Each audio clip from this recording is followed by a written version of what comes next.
Welcome back, 13 Card Subject Change, the show that is going to eventually have a much better studio. But wow, hopefully to all of you, we fixed our audio problems. It sounded better to me. Boys, what you think? We get better week to week. Yeah? That's good. And I have to say one thing Uh-huh. before we start out Uh-huh. to my geekness. May the 4th be with you. May the 4th be with you. Well, I'm glad that we did that. I always like to do Can't stuff play like... any music because I get sued by Disney. Yeah. Don't wanna And mess with the I mouse. mean, I'm working on the relationship so people can call us sellouts to Disney. You never know. yeah, but at the same time, if they pay me, I'm I'll do not- anything. I'm not like the idiot politicians in Florida who want to go after Disney for their wokeness, and I'm like, oh, you want to fight the mouse? I wanted the mouse to pay me. Yeah. Easiest check ever. So I usually like to do this at Definitely, yes. at the beginning of the show because I want to try to get through the rest of the show with some levity, some fun, and some analytics. But it has now been released by her herself. Try to get through this. Rebel has now officially posted that her ALS has gone to terminal. And this is a blow to the entire wrestling community. Obviously, not much of a WWE run. But Jesse, quite the mainstay in TNA for a while. Obviously had a small AEW run. We obviously have chronicled the issues she's had with a lot of the AEW fan base over the years. But we're not going to it's hard to get through it because every time you spoke to somebody who had ever worked with her, this is one of those.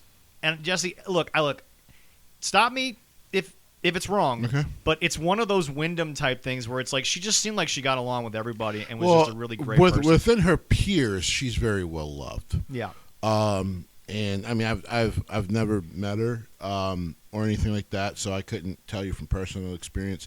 But I can say this is pretty damn heartbreaking. When this happened with Steve Mongo, he was kind of already semi-retired. Right. And, Yeah. you know, WCW was already dead. Yeah. But yeah, this is also some in an pretty age- heartbreaking stuff. And it was also in an age where the only way you kind of were kept updated by him was by ESPN covering Right. Bears stuff. So, Right. waited too long to get in the Hall of Fame, in my opinion. I don't know what the hell that was about. The voting for Hall of Fame really just needs to get down to the to the brass tacks It's pretty out of whack. But in all sports, to honestly. I think it's Tanisha Brooks or Yeah. Her Tania yeah. Brooks. Tania Brooks. Yep. Rebel. She is only 47. Just first of all, from my family to yours, just all the love in the world. I can't imagine. It's a very slow and painful death. I cannot Unfortunately, yeah.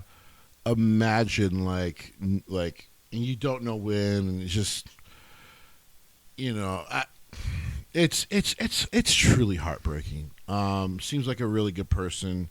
Does not like these horrible diseases, which I mean are just a part of our makeup in our DNA as human beings. We cancers, your ALS, AIDS, a lot of that stuff that can really slowly kill you.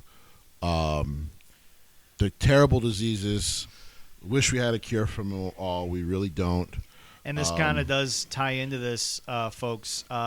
Jesse, obviously the most famous person with ALS, was a former member of your team. Lou Gehrig. And Jesse, I would like Yep. to extend, because I know how much you love your sports world, extends to you and the Yankees family for the passing of legendary broadcaster John Sterling. Who also, I mean, he did some work for the Atlanta Braves too. Yeah. His dream job was always the Yankees. He got it at 50. The voice almost seems light. He was a companion for those who would listen on radio or listen through, what became the network where you can listen on your phone and stuff like that. Yeah. And just now he retired a few years ago, so Yeah. we all got to properly send him off in the retirement.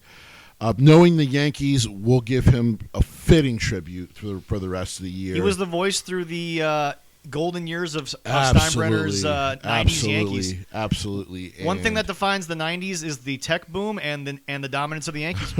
And I did meet, really awesome human being. Yeah.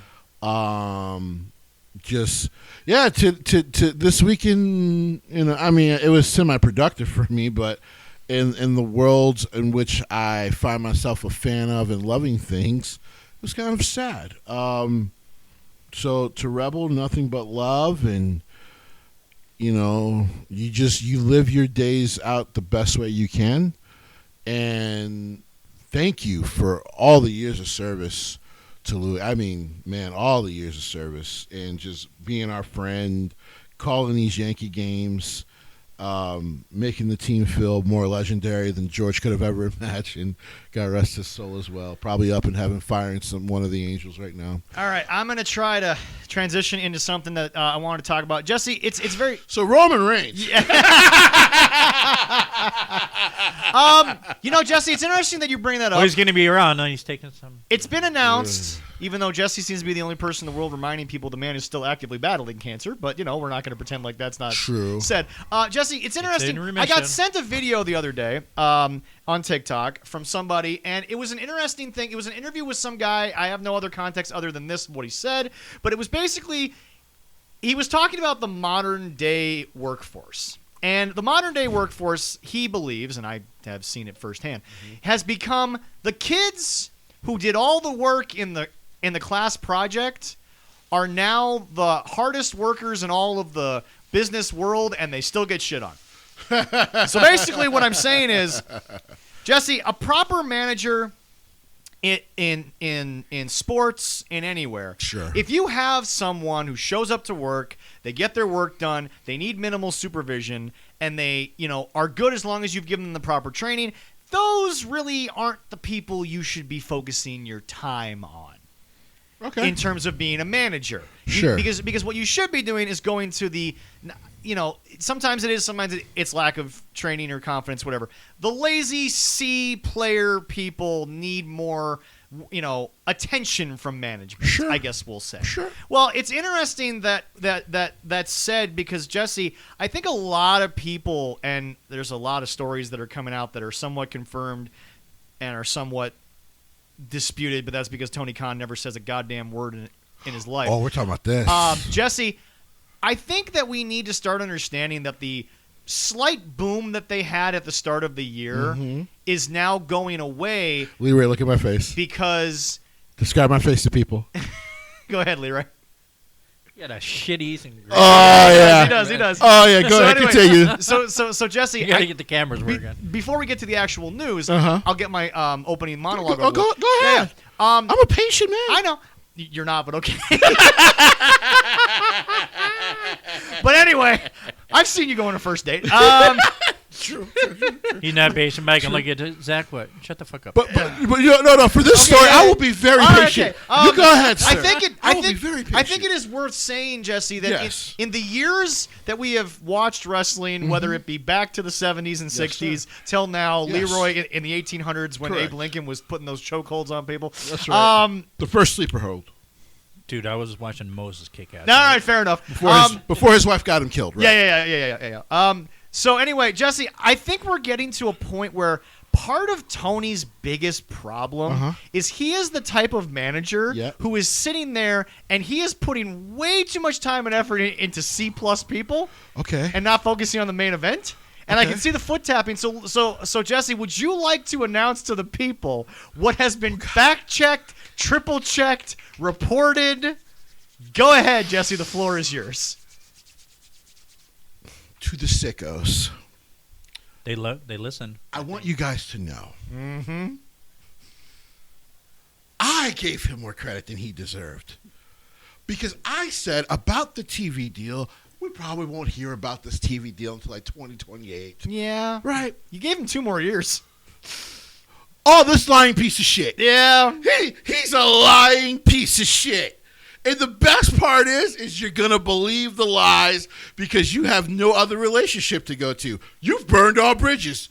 You've got nowhere else to go. Where the rest of us who watch everything else on the planet, even if WWE is quite a letdown right now, Tony Khan being exposed as a big lying piece of shit is some of the best news I got this weekend. Leroy, let me break this story down. And I laughed my fucking ass off when I saw it on Saturday. So apparently, technically, now there is some news, I believe. If you want to, Zach, check this out. I haven't been able to check out my movie news, that maybe this merger might get blocked. Yeah. So he's going to check I've been that hearing out. about that too, yeah, yes. so he'll check that out. But Paramount sources have put out that they had already told Tony Khan, when the deal is done, there is no guarantee of any re-option from us, because guess what? Go ahead and finish your statement. They already have a deal in place, of course, with TKO and WWE.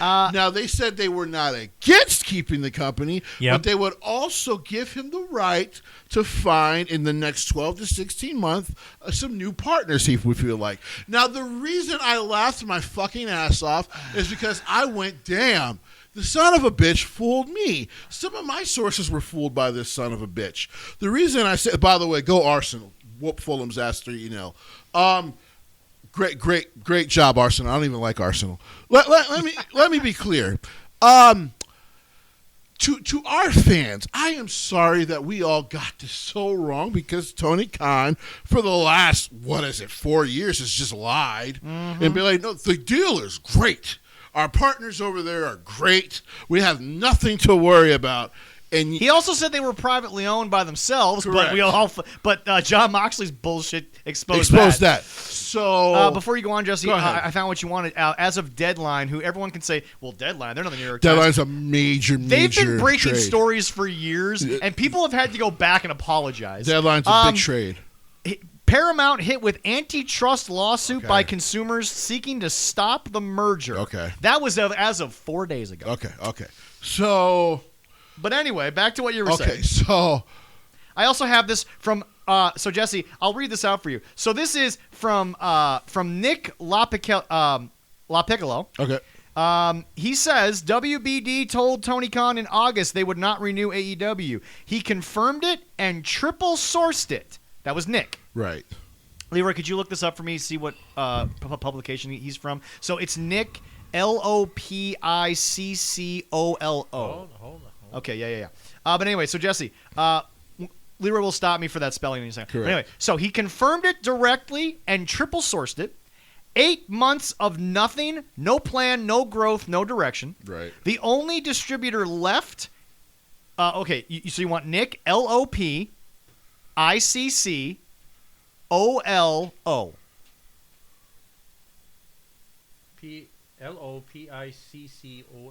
Yes. He's a talent agent.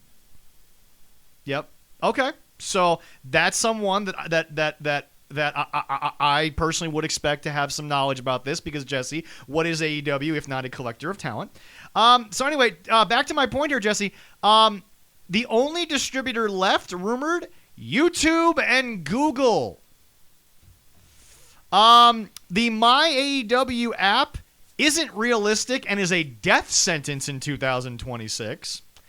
It's too late to build, no real path to scale, which, by the way, that's been shown in their TV ratings since literally night one. When you get to 1.4 million and then you dip down to 1 million the next week, we give you a pass because you've literally been doing this for 2 weeks, not 7 years fucking later. You He idiot. He is technically a sports talent agent. Which, by the That's way, what he is. Yep. Which, by the way, this is the guy who has been supposedly having a lot of clients who have been having issues with a lot of wrestling companies. Anyway, so Jesse, I'll finish up here. Who's selling ads? Kiswe is not the answer, Dave said. New app, new game, but not the best. Right. First game worked out real well.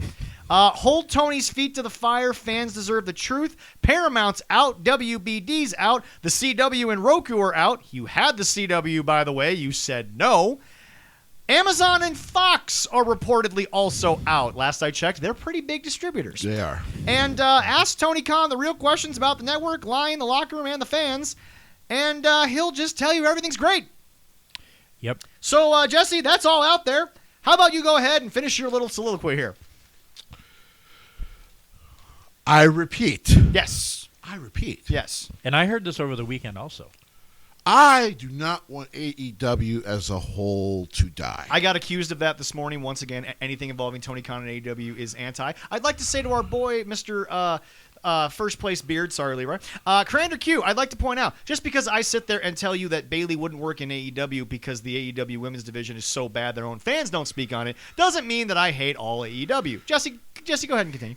I do not That want 7th place beard. AEW to die. As a matter of fact, it would get. It's insane to say. It would get a better life with a new owner and different people running it. Yes. It would be much better off. Which, by the way, Jesse, before you go on, let's acknowledge this for a second, because we've always said, on the surface, Tony Khan was the best thing to happen to the wrestling business. Sure. And before you go on, I at least want to point out, the guy is clearly a good-intentioned human being. He seems to be a billionaire with a certain amount of morale. Sure. I know that many of them normally don't, and when you look at some of the other business dealings he's been a part of, he has them to a point. Sure. But I do think we need to explain, he made wrestlers' salaries go up. Yeah. He forced Vince McMahon to basically try for a little bit, and he was at least someone who got in the wrestling business who gave us hope and a chance. 7 years later, he shot all that to hell, but now back to your point.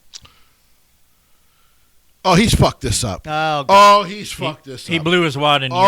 Oh, he's major. It's not even that, Leroy. This is a guy who went out there and he literally talked about how great the meal was before he finished cooking it. This guy has bragged about TV deals and partnerships, and Jesse, all he's been doing backstage is apparently burning every bridge possible.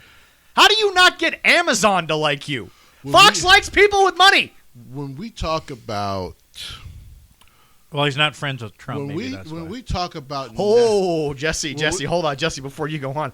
Tony Khan ain't friends with Donald Trump? Or maybe his dad maybe is. They've been at the inaugurations. So. They've been there. Oh, so then why can't he get Fox? Jeez, so, to a side note there. yeah. Mm-hmm.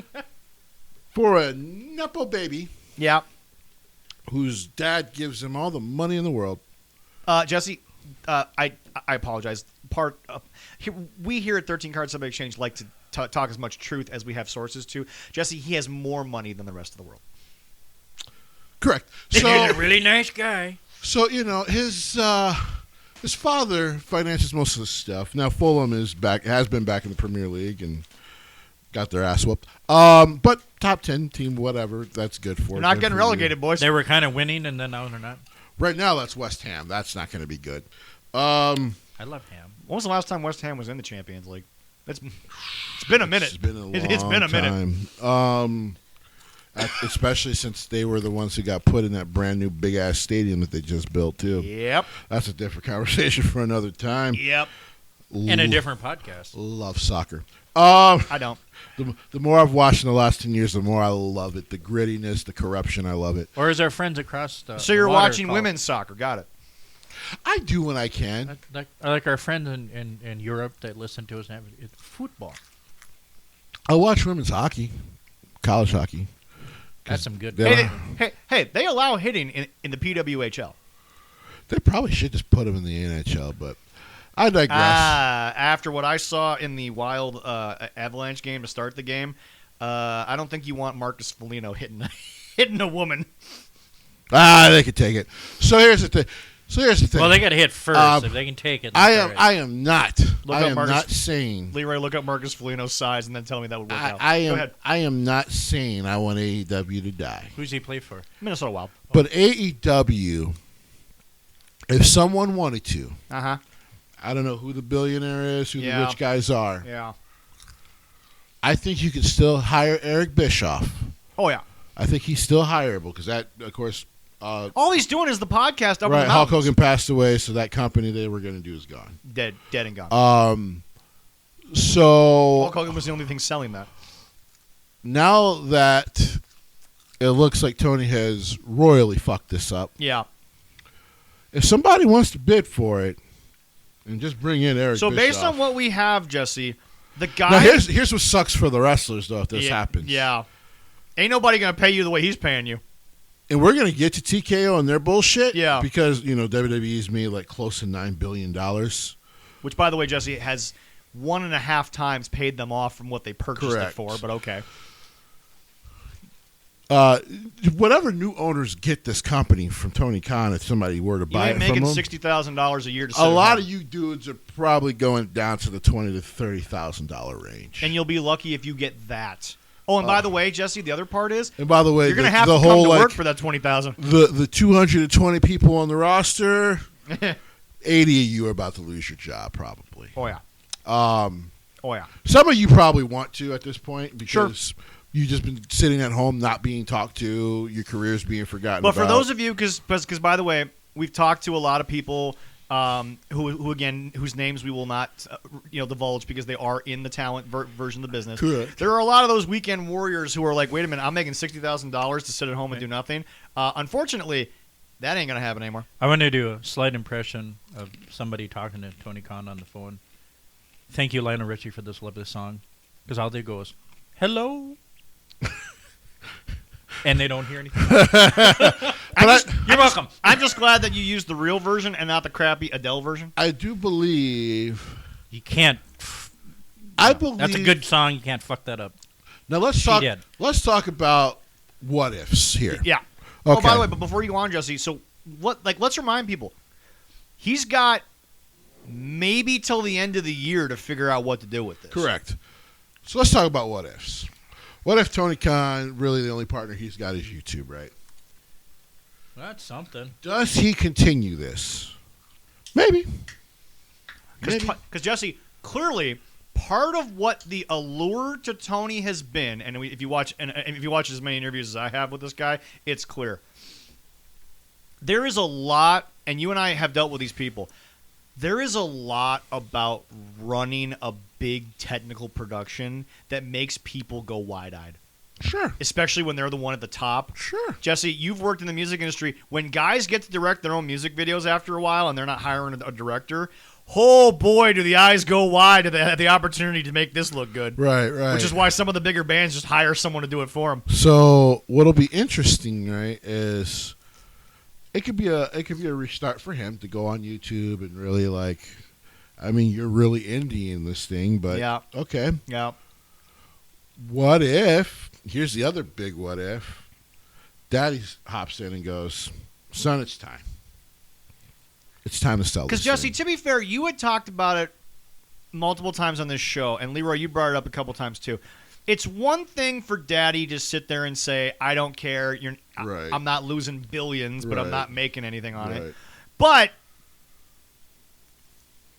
it's also been almost like Shad has been paying to keep his son to the left while he deals with the shit that's actually making the family money. The NFL, his patents, and Fulham. And the Correct. unfortunate part about all of that, Jesse, is he was able to keep him And whatever deal he has in place with Wimbledon, I don't even know. Wembley.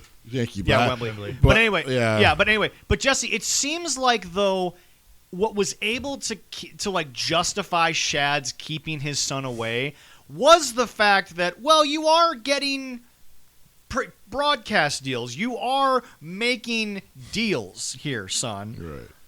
But now we're in a situation where Plus, I think the other major thing, really, and I said it at the time, Yeah. and no one wanted to confirm it, but it was clear to me because I'm like, why is his sister involved? yeah. He wanted to fuck with Vince because he was still mad about the shit with the XFL and some of the other Right, shit. yeah. But now, Jesse, there's no reason for Shad to be mad about the XFL anymore. It's been killed twice. It's gone. It's not coming back. Correct. Although, did Rock sell that to the UFL? I believe so. So WWE has no rights to No. XFL. Okay. No, that was a freaking merger that. No. he did with No. No, it was no. So it was half a merger, but they basically bought it. Yeah. Pretty but anyway, much, yeah. But anyway, It's like so, the TKO deal. So basically, now we have Daddy doesn't need to be petty anymore. Correct. We have you can't stand on your own 2 feet to even put it on. Correct. And all of a sudden, now you're going to have to go back to Dad and ask him for broadcasting help, which he, A, already kind of did, and B, is going to look at you and be like, wait a minute, you didn't have a backup plan? You don't think TKO, WWE right now, if they get dropped by Netflix, don't have a backup plan? I'm sure they do. I mean, well, we're gonna get into TKO here. I'm about sick of these motherfuckers. It's just been 1 month and a half of just like I like the diehard UFC fans. We really all should have took heeds to their warnings. Like, we really should have took heeds to their warnings of what Endeavor does. The reason I do believe if he goes to YouTube and there's no path out of that maybe he looks for a seller or a buyer is, one, somebody, right? Somebody, because there's a lot of people who are interested in pro wrestling, don't talk about it because for some reason some people in the mainstream are now pushing how it's not cool. Don't know why. Shut the fuck up. Like, if you're a third-rate former reporter from ESPN, you shouldn't even be talking, period. Shut the fuck up. But some people will push this narrative, and it's a terrible narrative, but somebody will be interested because they'll see, well, WWE when it had its shit together, Made $1 billion in a week. has made close to $9 billion in these last few years. That's incredible money. Yeah. That interests a billionaire. Now, you're going to take a loss when you first get it. Yeah. Because you're going to have to re-up its brand in every Well, way but see, possible. Jesse, You got to change Well, everything. but see, Jesse, now let's get to the point that. Oh, and by the you've way, already- the big thing you have to do if you buy this, Yeah. you got to get wrestling people involved. Okay, good news. There I we was go. literally going there. Let's now talk about, well, what any smart business person would have done in the first place. Would have literally put out feelers, used their connections in the industry, and been like, okay, Jim Cornette would have had a job from like 50 other billionaires in a fucking heartbeat because they would have been like, yeah, well, this guy seems to know what he's talking about, and he's the historian on everything, and he's had the job 7 times. I got told people, I get Jim Cornette doesn't want to do wrestling anymore. I get it. Eric Bischoff has never said he would not get back into the game. Jesse, I actually disagree with you because Jim Cornette has multiple times said, as long as I get to stay in the castle and somebody offers me enough money, then there's a conversation to be had on my desk. But no, Jesse, but that's the and thing. he could stay there But and that's the still thing. do it. Jesse, when you buy a sports team, let's look at the Rams, and then they get moved from St. Louis to L.A. What was the first thing the fucking family did? Hired the best football people they could. Correct. They hired Sean McVay after getting rid of Jeff Fisher. Was it? Yeah. Yeah. Well, yeah. Jeff was there for a year. Yeah. But anyway, Jesse, when they because it was smart to keep an NFL guy there. Right. But that's the thing, Jesse. When they legitimate. finally started to take it seriously, Right. they hired a GM who is aggressive as hell, which is what you like when you're a billionaire, and they hired a guy who, when he spoke football, you were like, well, it's a foreign language to me, so he obviously knows what he's talking about. Because right. Sean McVay is a savant. He's a genius. He's an absolute savant. But Jesse, they said, okay, if we're going to buy this, if we're going to invest in it, if we're going to try to be successful, by the way, folks, in sports, Tom Polat, if that's your real name, shut the fuck up and listen to my words. Hire good people. Don't just fucking sit there and think you can do this. Jesse, success is the only thing that makes money in sports. Correct. Okay, it's the only thing that makes money. Correct. The fact of the matter is this. Because, by the way, the LA Rams get the same amount of money from the NFL as the Jacksonville Jaguars, but the LA Rams get a lot of extra money because they win. Correct. You hire people who know what the fuck they're doing. And that's what actual billionaires do, and that's why Jim Cornette, in the stuff he's been allowed to say because of the NDA he signed, he said, I gave up listening to the guy when I found out that he said, I'm going to run it. And he goes, okay, why? And unfortunately, despite what people are desperate to say in the wrestling world, whether it be talent or fans pissed off by Right. Vince, Jesse, it hasn't worked.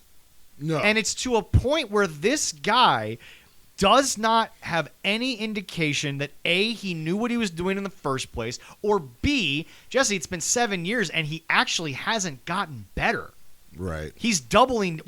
You talk about time. He's quadrupling down on the ideas that used to lose him when we could see the ratings every week, 100,000 every quarter.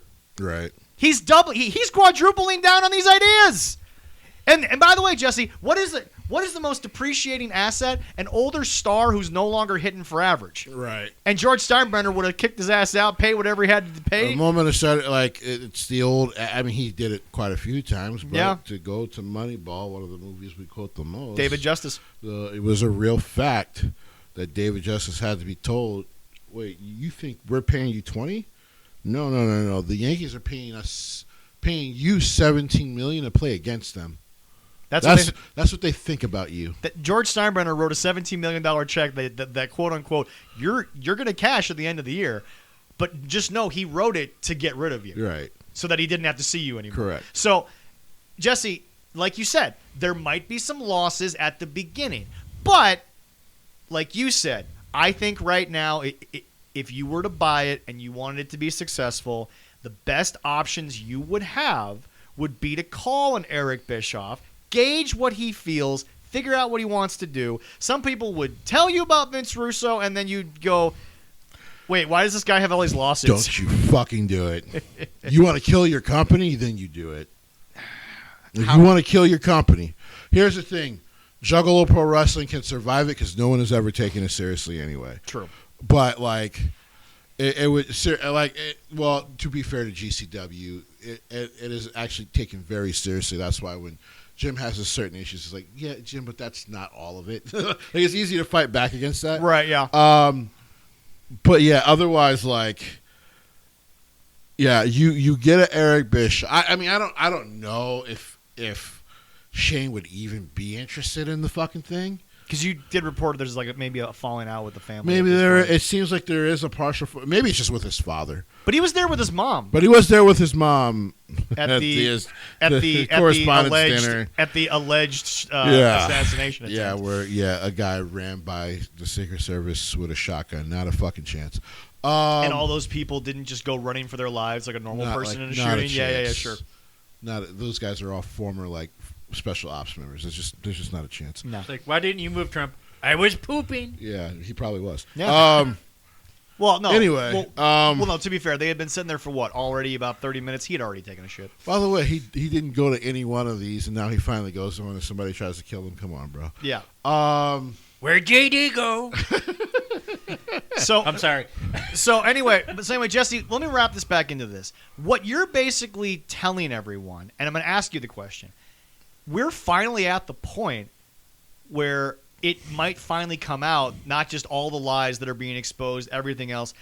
People are about to possibly learn all these champions of TK, not TKO, but TK.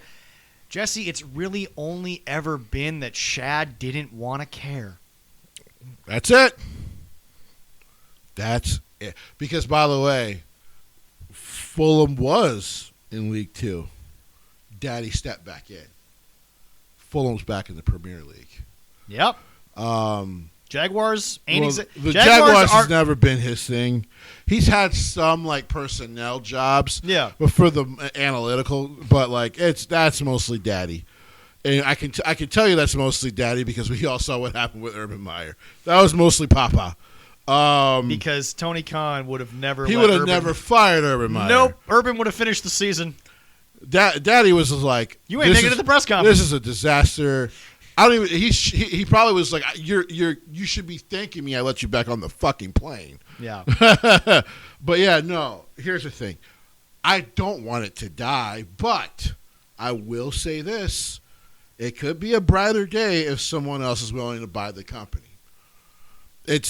Once again, we're back to the old Vince McMahon adage of, if he's willing to give this the fuck up for once and retire, and we got it for a short time, this could be good. And that's again. the other thing, Jesse, that like we need to talk about is everyone wants to rip on the booking and the celebrities and this and that. But Jesse, when you look at AEW, they have never found anything that sustainably has kept the ratings up. Correct. And WWE, for a time, Jesse, as you keep hearkening back to, Jesse, when we got Triple H unabated, uninterrupted, to the fucking 9, he was the guy. Mm-hmm. And by the way, Jesse, he wasn't the only guy because he trusts his people. But when he was the final say and didn't have somebody upstairs where he had to send the fucking script, and nobody was calling him 7 times a day, Jesse, it was arguably the biggest boom the wrestling business had seen in fucking 30 years. We had a lot of wrestling pundits that talked about it. It's like, yo, this is the effects in pro wrestling of long-term booking and storytelling, people become very interested in this Because, thing. Jesse, this is what I've been Because, championing. by the way, that's how it used to always work. And, Jesse, this is what I've been trying to get people to understand for the last fucking 6 months that WWE's been having this whatever nose spiral they're in. Whatever the fuck's going on, which we'll get into. Jesse, I've tried to get people to understand. You all universally across the board Right. said that Black and Gold was peak pro wrestling It was awesome. for the years that Triple H had full control. It was awesome. So you're telling me that guy just all of a sudden turned around and Yeah. stopped being able to do this? No. That's not how that That's works. not how that works. Jesse, managers will always get shit on because you can't cut a $200 million player. Right. But when the roster gets bad, what's a guy supposed to do? I remember we used to always say, like, and by the way, it was sought out to be true, right? Like, when Tom Brady left and you gave Bill Belichick too much control, yeah, it kind of went a little downhill. He hired a defensive coordinator, else offensive coordinator, ruined a decent-looking rookie quarterback, like, really fucked things up. So on that guy, you needed a little bit of a cap on, right? Yeah. But, like, I go back to, fuck it, I'll go to Mike Tice. I don't think he was a bad coach. He was an above-average coach. Yeah. But as long as you gave him what he needed to play with, the team was going to be good. Yeah. When you asked him to go above and beyond for a team that wasn't that good, he couldn't do it. No. And that's how some guys are made. You gave Triple H the best roster in the world. And by the way, no one is going to lie to me right now and tell me that when NXT was starting to boom, that wasn't the best roster That was on the probably fucking like planet. That was one of the best, deepest. And by the way, even when it was mostly developmental talent, it was one of the most talented rosters you can tell. Right. So you were worried about the future because you were like, I don't know how this is going to look on main roster. Right. But Jesse, It looked pretty good. but and, Jesse, Yeah, it started half and half. Alexa Bliss shockingly looked great.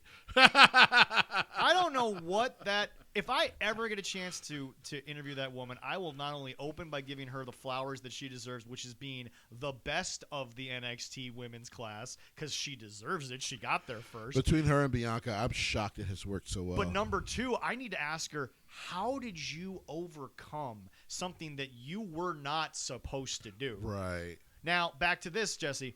That's my thing to people. He didn't just stop being good at this. I've always said Axl Rose never stopped being a good singer. I mean, he's not what he used to be, but he's older. He smoked a bunch, whatever. But Jesse, I think his throat and everything. Right, yeah. is But anyway, hurting, so. but Jesse, Chinese Democracy sounded the way that it did. I didn't hate it, but it wasn't a GNR record because he was the sole guy in charge. Right. But he wasn't given Slash, Duff, Steven. Right. The rhythm guitarist. I forget. Name I always forget. Because he's actually been phenomenal since. Yeah. But anyway, Jesse, he didn't stop being a good singer. But clearly he wasn't capable of taking it all by himself. And yes, Buckethead was there. A lot of great musicians went through GNR through the years. But they're not Slash, Duff, Steven, and all those guys. Right. So, like, my whole thing is this, is just, Jesse, you can't blame Triple H, but you can blame Tony Khan because this is the part no one ever likes to talk about. From day one, he's bragged about it's all him. He's literally never, Jesse, even when no one asks the question, he finds a way to transition the answer into, I'm doing this, it's great, everything. Jesse, it's not even funny anymore because it's every fucking time he's at a microphone. Like I've always said, the difference between Tony Khan and Triple H is while Triple H, and he will when we talk about TKO, get his blame, it's not all on him. In AEW, it is all on Tony Khan. Well, that's the other thing, Jesse. Triple H deserves part of the blame pie, but Tony's the fucking chef. Right. Well, Tony's the everything. Yeah. He's the chef, the server, and the waiter. He's the everything. It's fucking egregious. I appreciate Tony for trying to help this thing come true. The dream of 5 men, 2 who I don't care about, but the dream of 5 men to go against the grain and try to do something where, I think Cody's version was just a better version of WWE, clearly. Yeah.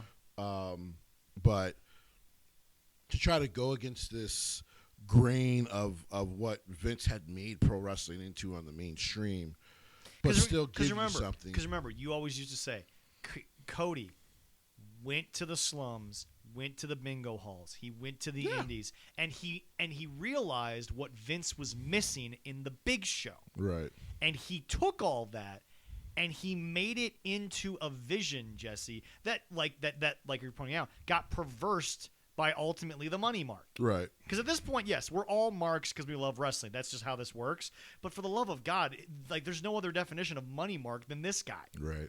Because no one's ever been willing to put this kind of money on the line. Right. And the part that nobody wants to talk about is that when you invest, you're not the one running the business 90% of the time when you're an investor. You're just hoping to God that you put the right people in charge. Let me kill the sickos really quick. So I've been seeing posts about how the E-Drones see a match like Kevin Knight and MJF, and they go, how could you have this kind of match and people care and blah, blah, blah. And I mean, first of all, the E-Drone thing is weird because that kind of WWE fan base is so minuscule that they almost feel like bots. Like they don't feel real. There are not a lot of WWE fans who pretend to watch wrestling the way the sickos do. So most of WWE fans are casuals who just enjoy the show. So let me help the sickos because I watch everything. Yeah. By the way, it's amazing. One of the reasons Triple H gets a hit is because I just saw Andrade finish his story in New Japan with a championship. Yep. And the guy feels like he probably should be a world champion right now. Like he's the best he's ever looked. How you straight up just I understand the shit he pulled, but how you guys don't sit down with him to get that figured out. And I would have still fucking suspended him for trying the shit he did. Oh yeah. But like, and I think it's like, there is a grand plan for you here, brother. Yeah, I think Andrade is more. They gotta put his head on straight, not be a dipshit. Also, to be fair to Triple H, I've always said too, the WWE main event is very heavy, so like it's hard to break through that part of the card. But when I look into like that match in particular, Kevin Knight and MJF, I go, yeah, guys, phenomenal fucking match. I loved it. I had 4 people send me highlights, and I was like, yeah, loved it. Unfortunately, question, right, here we go. Question, where does Kevin Knight go from here?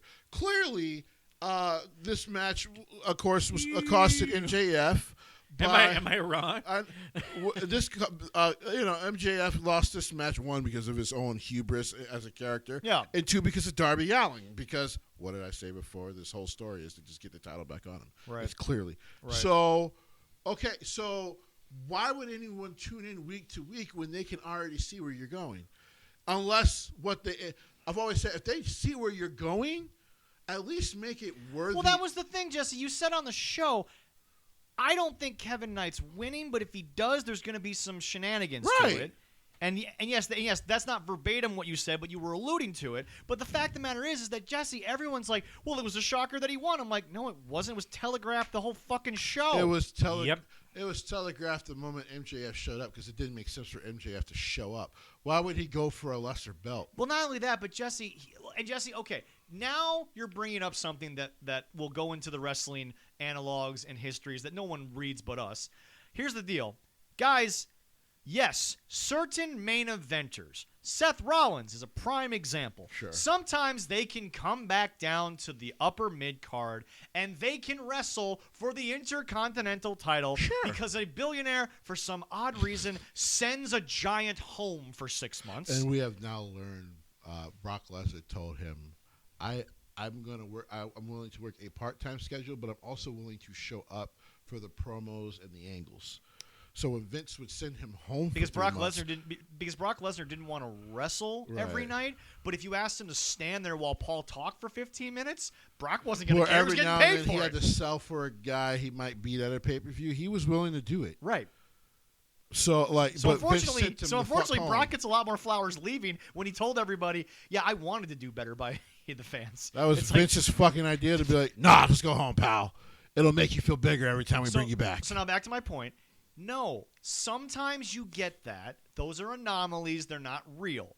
But guys, sometimes a wrestler can be a main event star and come back down to the mid card and help it. Right. MJF is not that guy. Becky Lynch also is one of those two. Exactly. But Jesse, I would argue right now, Kenny. Well, because now especially since seemingly AJ is like semi-retired again. Yeah, it's weird.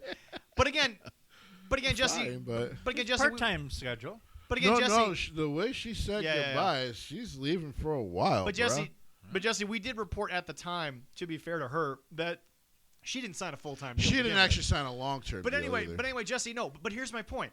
MJF, Kenny on a different level because he's on the retirement angle.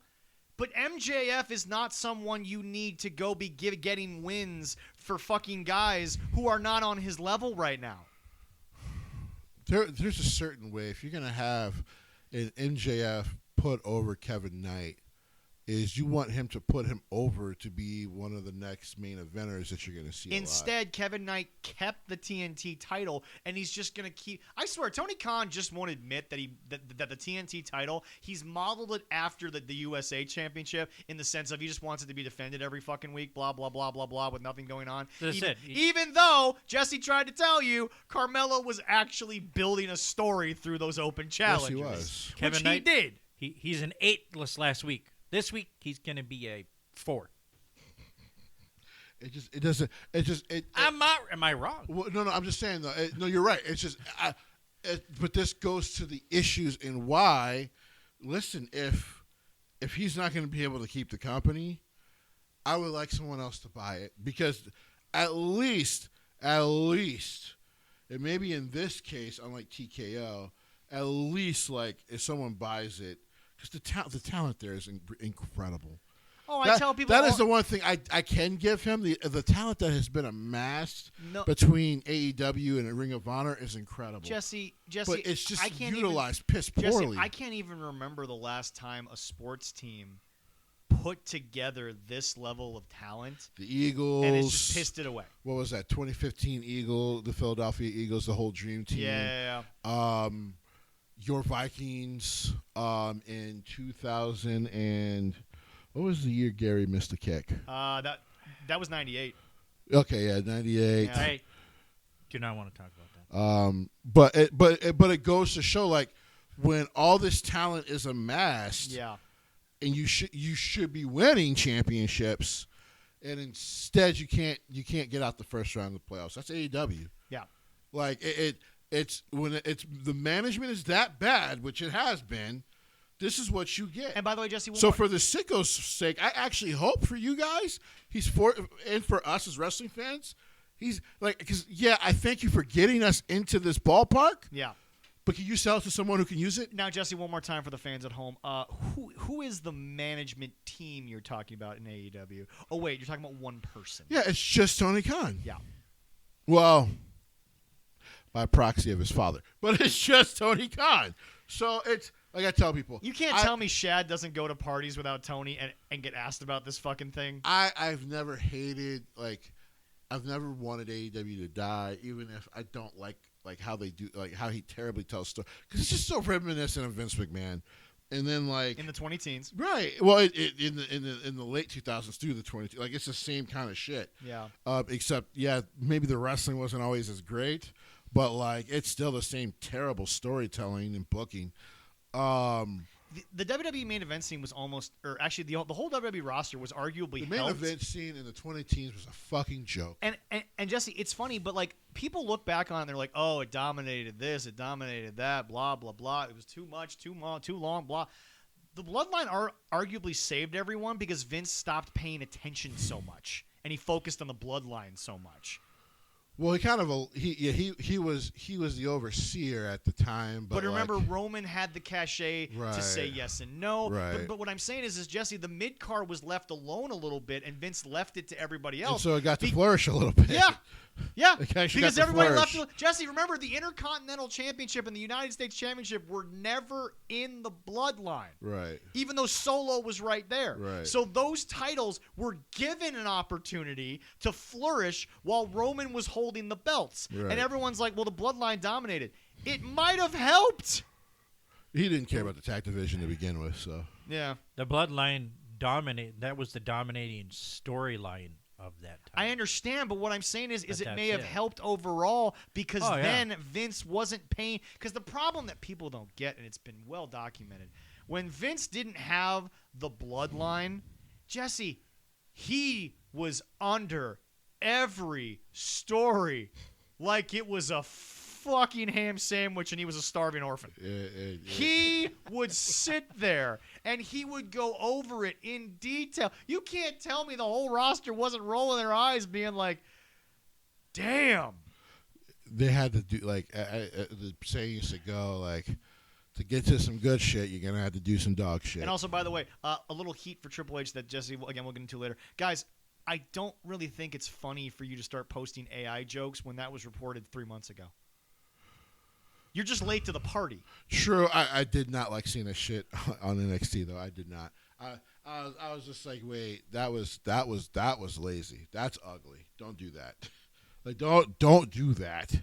We're gonna get into TKO. that was kind of All I'm saying is this, though. the bad part of the show. I don't compared to agree the with rest of it. the show. I don't agree with using the AI, but remember, what bothers me even more is when wrestling fans are like, I get to do on this. Yeah, it happened 90 days ago. 3 months ago they reported it. You know, can we get into TKO? Sure. Can we? Leroy, you have kids. Oh yeah. You know, heaven forbid, or not heaven forbid, but having grace us at some point, we start, really, really making some real money where you can do some stuff for them. Maybe I even hire on your son, stuff like that. I'm not gonna lie. Well, let me finish. I'm not gonna lie to you. They are agents. I'm not gonna lie to you, buddy. You just got to give him PlayStation cards. He's good. What I cannot fucking imagine in my life, if I hire on your son, and he shows that he can be a great part of our creative team, is am I going to, especially since he's younger, am I going to interfere with his thoughts if it's making me money? I'm also not going to tell him, hey, we should chase certain trends that clearly don't fucking work. I'm not going to do that to him. Let's heaven fucking forbid he goes, guys, we probably shouldn't have different celebrities on that really don't know anything about pro wrestling. It's not really helping your podcast. All right, I hear you, son. We won't do that. You want to know why I'll do that? Because you're making money? Because it worked when he's saying something to me. It's making me money. It's not hurting. So why, as a company, you get a company that was already making a shit ton of money because its previous guy was fucking gone. And really, the children, well, one of the children, who I had always promised he would give the company to. And never did. And never fucking did. Made them go to school for it, all this kind of shit. Right?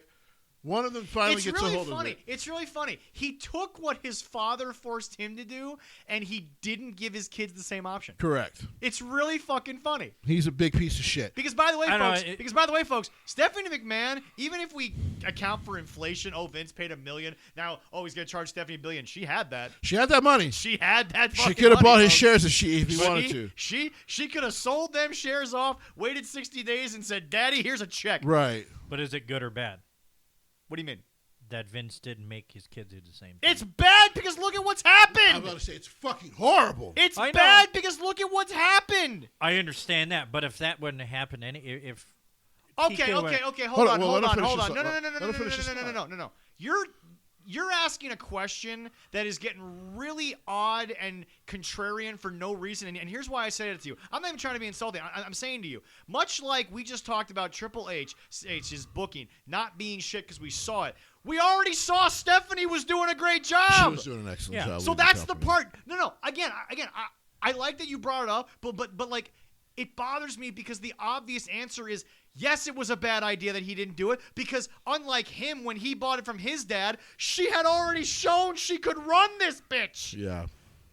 So whilst your question kind of makes sense, it also doesn't in the sense of we already had the proof that Stephanie McMahon was running WWE like a well-oiled fucking machine. And now I'm starting to realize more than anything, after constantly hearing his fucking comments, Ugh. Nick Khan was better off underneath Yep. working for Stephanie. But did Vince McMahon think throughout his years what his father did to him is something that he didn't want to do to his own kids? well, Who he- gives a shit? the problem is, though, if he was a good dad, you would have just kept your fucking word.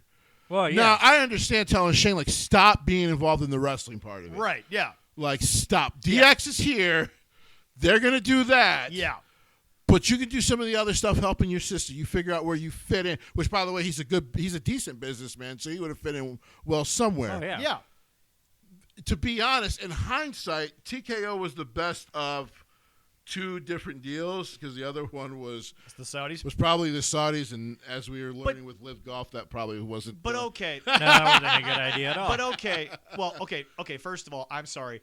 If you now, whilst again, we announced at the beginning. I said this is good because the PGA have been screwing over the golfers for years. I was happy for them, but Jesse, you can't sustain a business where the model was in the PGA. Well, you get paid a lot when you win, so you have to try. Whereas in Live Golf, they were literally getting paid $200 million to go play golf. So that's how you knew that was going to fail at some point. Well, the problem was the whole model of that, though. Yeah. Like, I understand trying to take care of the athletes, but the whole model of that was never sustainable, because the whole model of that was the athletes alone should be able to help make us billions and billions. Right, more. exactly. But that's just not sustainable. But let's also remind our fans, TKO was also in real life in the back rooms. It was the only option. Endeavor was, No one else ever had a shot. which is a bidding- shame. True. The bidding process was Vince McMahon It was making it look rigged. legal. It was rigged. Yeah. Because if it was a real bidding war, then absolutely Disney had a fucking shot. And Disney wanted it. Disney wanted, because apparently Disney's whole plan was, we're going to put Raw and SmackDown on all of our networks. So I'm guessing SmackDown would have ended up on ABC or something. Yeah. Because they want more sports. They probably would have put it on NBC because in the off seasons when there weren't major sporting events. Universal owns NBC. Oh, that's right. Yeah. Yeah. So it's they probably would have put it on ABC. Raw probably would have been on ESPN, which then they probably would have actually lost out on their deal for Monday Night Football, by the way, if they did that. Yeah. But here's the thing, like, Oh, yeah. That'd have been crazy. at least I know for sure when it comes to Disney, Well, they can't lose out on the deal for Monday Night Football because ESPN is Monday Night Football. for now, Yeah. as long as they continue to win those bidding wars for now. And it's not hard to win those bidding wars when you have nothing else going on Monday. Exactly. But I always told people, I'm like, Disney owning it actually would have not been the worst thing, because Disney does not stifle their creatives. Jesse, when Pixar was in their bag and they were pumping out hit after hit after hit, all the fucking dudes in the boardroom knew was that this little thing over there called Pixar was making us a lot of money. Right. So now, I know some people will be like, well, Jesse, they just fired like all these like visual artists, and Evangeline Lilly talked about it. That sucks. Yeah. Wish that didn't happen. Yep. But in just like with pro wrestling, we all have our feelings about when people get fired. I get that. Mm-hmm. But I'm almost certain, because Disney does this every year, at least 45 to 50% of them will have their jobs back in the next 4 months. Mm-hmm. It's a weird thing in the industry. Well, but remember, Jesse, there's always this thing called the annual firing. You cook the books, the SEC comes in, they're like, everything's it's not fine, even really the and then annual, you hire them It's back. not really the annual firing thing. It's just, our budget looks like this, so we had the coal people. Those people you're still technically paying on a 25 to 40% basis anyway. Yeah. So guess what? Most of them you end up bringing back any fucking way. Now, they end up making less money. Yeah. And so when they're up for more money, sometimes you don't hire them back. Right. But like, At least they're employed. It's a dirty business in that way, but it is what it is. Hey, I've said it for years. If you want to be the guy, whether it's in baseball, entertainment, wrestling, whatever, if you want to be the guy who hires people and you're the good boss, go do it. Find a way to do it. Even a good boss has to let people go, though. Yeah. Here's a fun question. Yeah. If AEW, they still have 2027, they don't get picked for 2028, they go to YouTube. No. Hold on. Before you finish, you got to remember what he said and what was being reported. They have 8 months to find a place to go. They don't have 2027. By the end of this year, they need to find a place to go. Well, it's 12 to 16 months, but Okay. yeah, he basically has 10 months to figure it out. But if he doesn't get it figured out, he sells to somebody else. Because they already had to deal with Bleacher Report for the pay-per-views. He's not worried about that. Right, yeah. But here's the fun part is, if somebody else buys AEW and all their Who shit, the fuck is still paying for those, by the way? are they... I don't know. According to Dave, a different person every time. Oh, yeah. Oh, yeah. You If ask Dave somebody- Meltzer's everybody in Azkaban who's never even heard of the fucking company before. Sorry, go ahead, buddy. If somebody buys AEW and ROH, are you going to keep both of them running? You think... Okay, hold on. Pause. That's a good question. Pause. I finally get to say this because I've said it many times on the show, but I had a bunch of people this week try to tell me about Athena's fucking bullshit title run. So let me fucking get on this. Somebody... Kill it! Fucking kill it! No. Shut up! It needs to die. ROH is a fucking piece of shit compared to what it used to be. It needs to go away. And I know plenty of old school ROH fans who are done with this. They want it to die. Forget it. They'd rather see it dead than see it in the hands of anybody else. Okay. And I think literally I'll let him finish. literally right now, the way it is, how many people watch ROH? Me and 20 others. As Me much, and 20 other people? as much as people watch Collision on Saturday with Jesse. Well, I don't even watch it as much as the other people the do. 12 but, other people with Jesse that watch Collision on Saturday. Well, I watch it on Sunday morning, but yeah. Okay, but... HBO Max deal is great for me. No, really right. You always get this wrong every show. Let me repeat this one more Okay, time. I'm sorry. 12 total people watched Collision. Not all at the same time. Okay, yeah, I know. 7 of them watched on Saturday, and then 5 people, including Jesse, watched on Sunday morning. Okay, yeah. But So probably true. please But don't if- give Tony credit that 12 people tuned in to the live Collision. okay, 12 people watch it between Saturday and Sunday. Maybe, but yes. Maybe we'll see. Yeah. Maybe a little bit more. But yeah, if ROH is not producing any numbers whatsoever, which it seems like nothing not, but go because on. I don't hear shit about Okay, it. So anybody that is going to invest and buy Leroy. them, Hold on, Leroy. why are they going to keep it running? I get to piss you off. Congratulations to Athena, who now has a longer reign than Bruno Sammartino. Okay, let me interject myself. Can I tell you a statement about that? Please do. Who the fuck cares? Thank you. Go ahead. Okay, so let me interject myself. Pass me a donut. here. Sure. Let me Just throw it at him. let me interject myself. These nondescript donuts. Let me interject myself really quick They're a nice surely glazed donut. because I don't care about people being. I mad made at them at me. home. I really don't care when people are mad at me. Really? I know I really don't. I've never learned that about you. I would actually keep Ring of Honor. Oh, you think so? If I was a billionaire investor who bought AEW. Now here's the thing, though. Well, there's still legacy in the name. Well, besides that, if NXT can have survived this long, there is life for Ring of Honor. Oh yeah. But that's how I would treat it. I would treat Ring of Honor deals and contracts like you would treat NXT. That's my big developmental right there. Also, I would get it on free TV. I don't give a fuck what station to start, but I would get it on there. Because, by the way, folks, in real sports, if you're a first overall pick, you're expecting to make a decent amount of money on Right. your developmental deal. If you're an undrafted free agent, you take whatever the fuck they give you and you say thank you. Now, here's the thing. Now, people will be like, well, why would you do this part? And I'll explain in a minute. I would put it on a Tuesday night. Now, why would you put it head-to-head with NXT? Not because I want to hurt the NXT talent, but because I want everyone who loves pro wrestling to watch all the potential bigger stars they might see on both channels. But see, Jesse, you're also suggesting a world where the new investors at least entertain the idea of working with the WWE to raise all boats. Here's the thing. I don't even need to really work with WWE per se. It's just, it would almost be an unspoken thing between me and the guys in DX, right? Yeah. Listen, they're not doing that to try to destroy us. Yeah. We get why they're doing it. Yeah. Let's have fun with the competition of it, right? Okay. Can I read this? Hold on. Also, Are you going to take us back 4 segments? well, hold on. No, hold on. I'm still talking about Give me a second. ROH. Just give me a second. I'm almost done. I'll do that later. Dynamite. Got to get it off of TBS though. Yeah. I gotta find a way. Dynamite has to find a way. I have to find a way to get it on.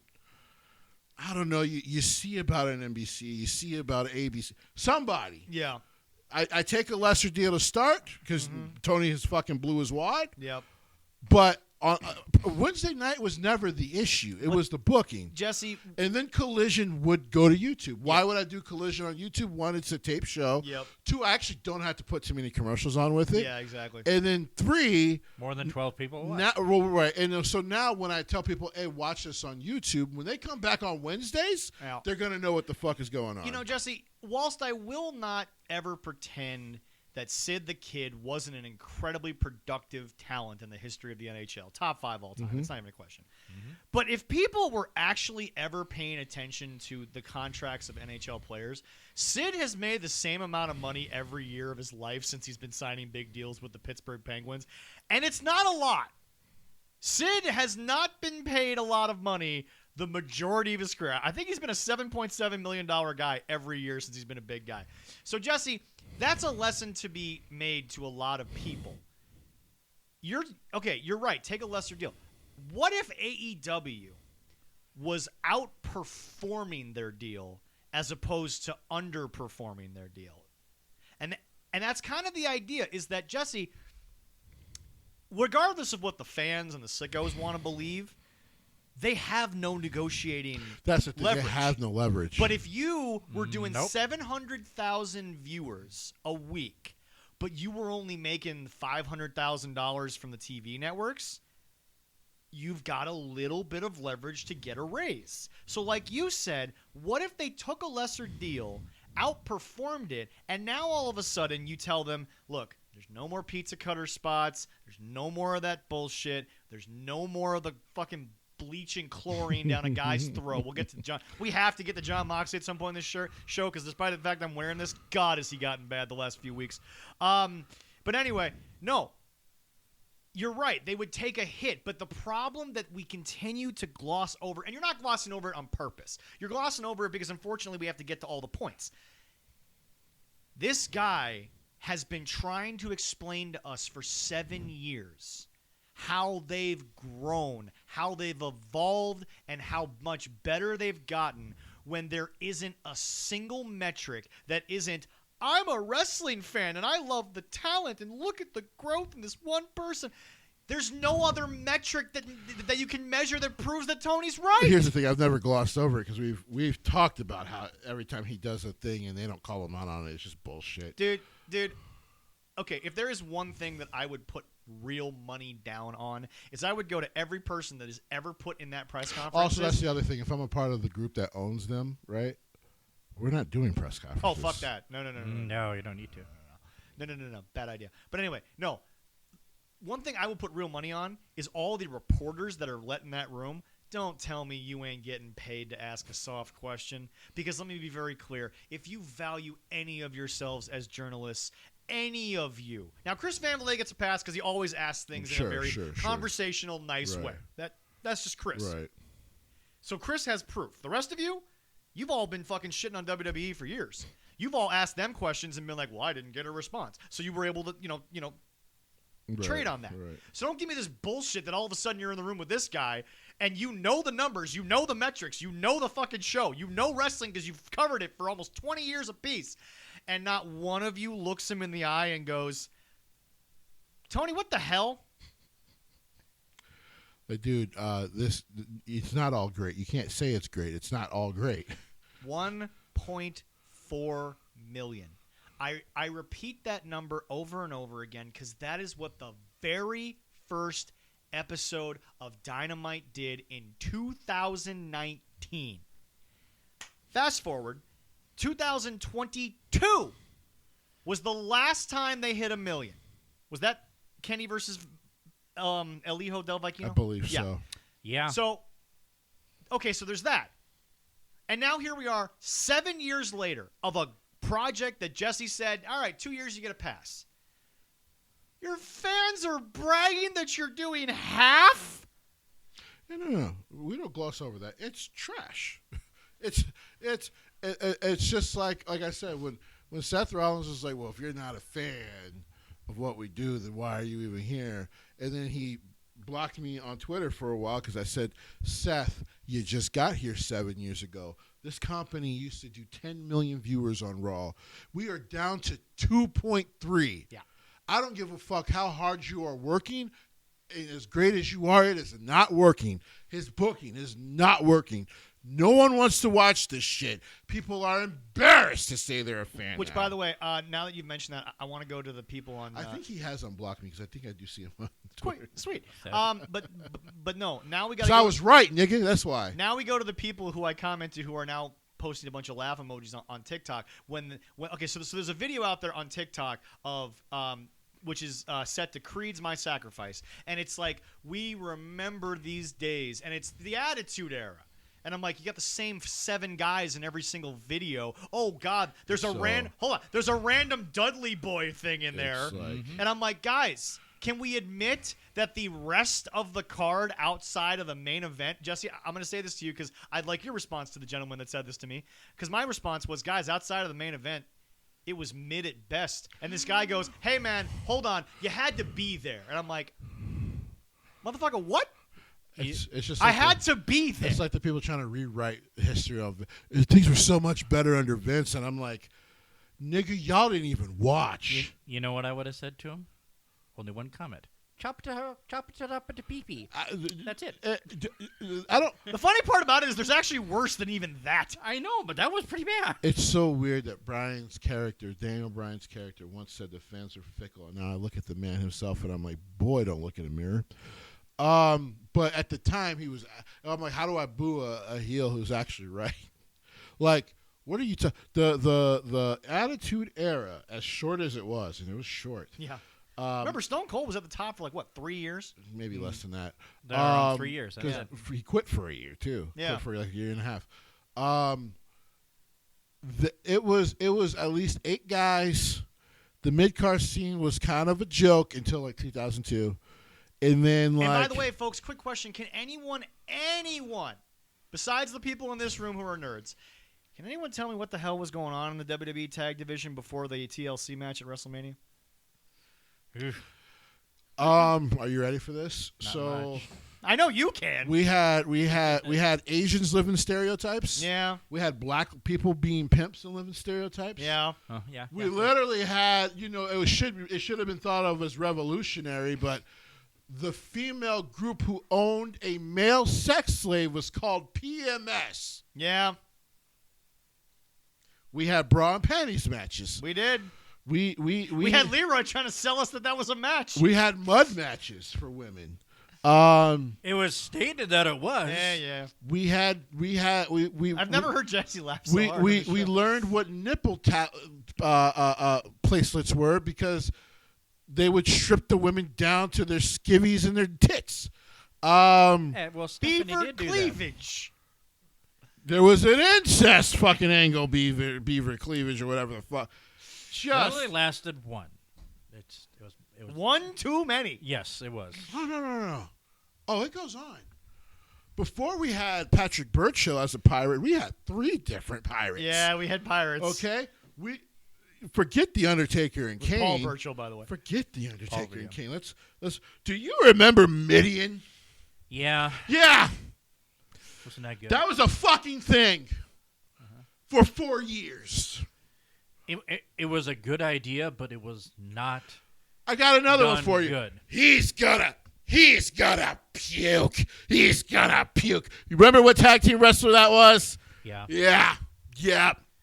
Disgusting. So once again, Terrible stuff, So man. once again, just because the Dudleys, the Hardys, and Edge and Christian had a monumental moment doesn't mean the Attitude Era tag team division was on fire.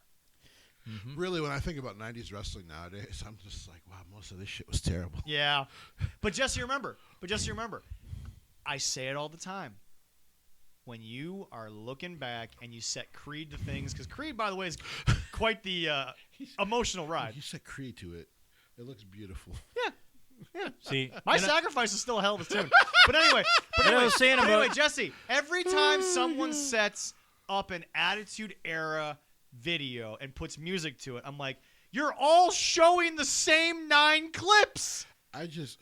It's funny because like wrestling is technically in a better place. There's so much more you can watch, including the indie companies. I don't want to know what Vince would have done with the storyline of Becky getting pregnant with Asuka. Oh my God, what Vince would have come up with if the women's revolution had never happened.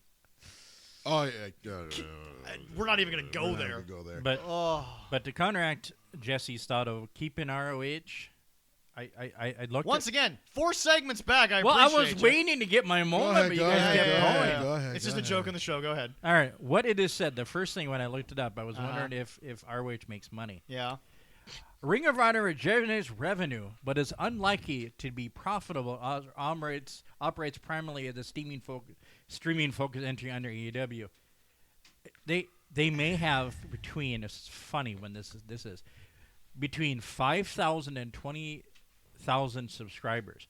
So they might have 5,000 subscribers in a year that makes them like $1.5 million a year. At like $10. Yeah. The talent alone are getting paid more than 1.5 million. I know, it's like profitability to keep it running as a businessman. I don't know. I wouldn't keep it going. But anyway, because it would lose me money. Yeah, but here's the thing. Do I think there's still a legacy in the name? Yes, but I would at least book it better. I would at least go find out if Delirious still wants to go try to book it. I would call Delirious and I would say, come back. I'll pay you more than you were making the last time. Call a Jim Cornette. You don't even have to hire him, but like pay him for his time for a couple hours to explain what the point of what he was trying to do was. It's not that hard. And put them on YouTube to start out. Exactly. But the point is that the one thing that can't go to YouTube, that is in danger of having it the only opportunity be YouTube, is Dynamite. Yeah. You can't put Dynamite on YouTube because Dynamite has already been on TNT. It's already been on TBS. And unfortunately, what future investors will say is, well, according to the history in front of us, this has only done worse. Sorry, folks, it's very windy, and our shutters, we didn't tape them down, but it's very windy, but it's also very hot in this room. So anyway. Well, it's not too hot, but... Well, yeah. I don't know if we can move those over to be better. I don't know. Maybe we could. Yeah, it's all right. But anyway, no. I don't hear that much. But anyway, the point that we're trying to get across is TKO is not without blame because, again, when you bake, like I can't help but just continue and continue and continue to say to people, they made $1 billion. Don't say it. We don't have the rights to it. They made $1 billion. Don't do it. They made $1 billion in a week. Mm-hmm. And someone who owned it actually sat down at a desk and said, well, that's not good enough. We need to now turn it into what the UFC has become. For the life of me, I've talked to talent we know. Who's worse, Endeavor or the Pole Lads? No. The Pole Lads, because 35 years. Yeah. 35 years. It's Endeavor. Really quick, I'll explain why. Because, yes, it has been 35 years. But in those 35 years, and I'm 37, you have been to one World Series. No, we haven't. 35 years since 91. Series, right? Okay, stop. Okay. You're not helping. Shut up. No. We have one. One of those World Series was in the 90s, correct? You didn't win it, but you were there. I'm saying 87 to 91. I said Leroy, in the 90s, stop. Though. 91. Leroy, stop. Leroy, you're not helping. I didn't win it, though, did I? Yeah. In 91. Leroy, you're not helping. Oh. Leroy, you're not helping. Shut up. Jesse, we haven't been to a World Series in 35 years. That is what I am saying. The fact of the matter is also this. We haven't even been to an ALCS in 35 years. The Vikings have at least made it to an NFC Championship game. Leroy, he wasn't asking how many World Series we have. He was asking, have you made a World Series in the last 35 years? Which you know is untrue. So stop trying to help by making the poll ads seem good.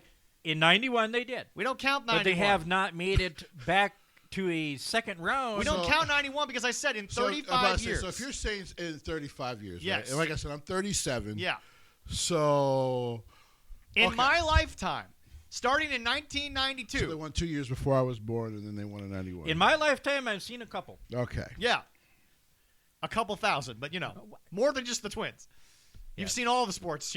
You saw Highlight become a sport. I'm not going to lie.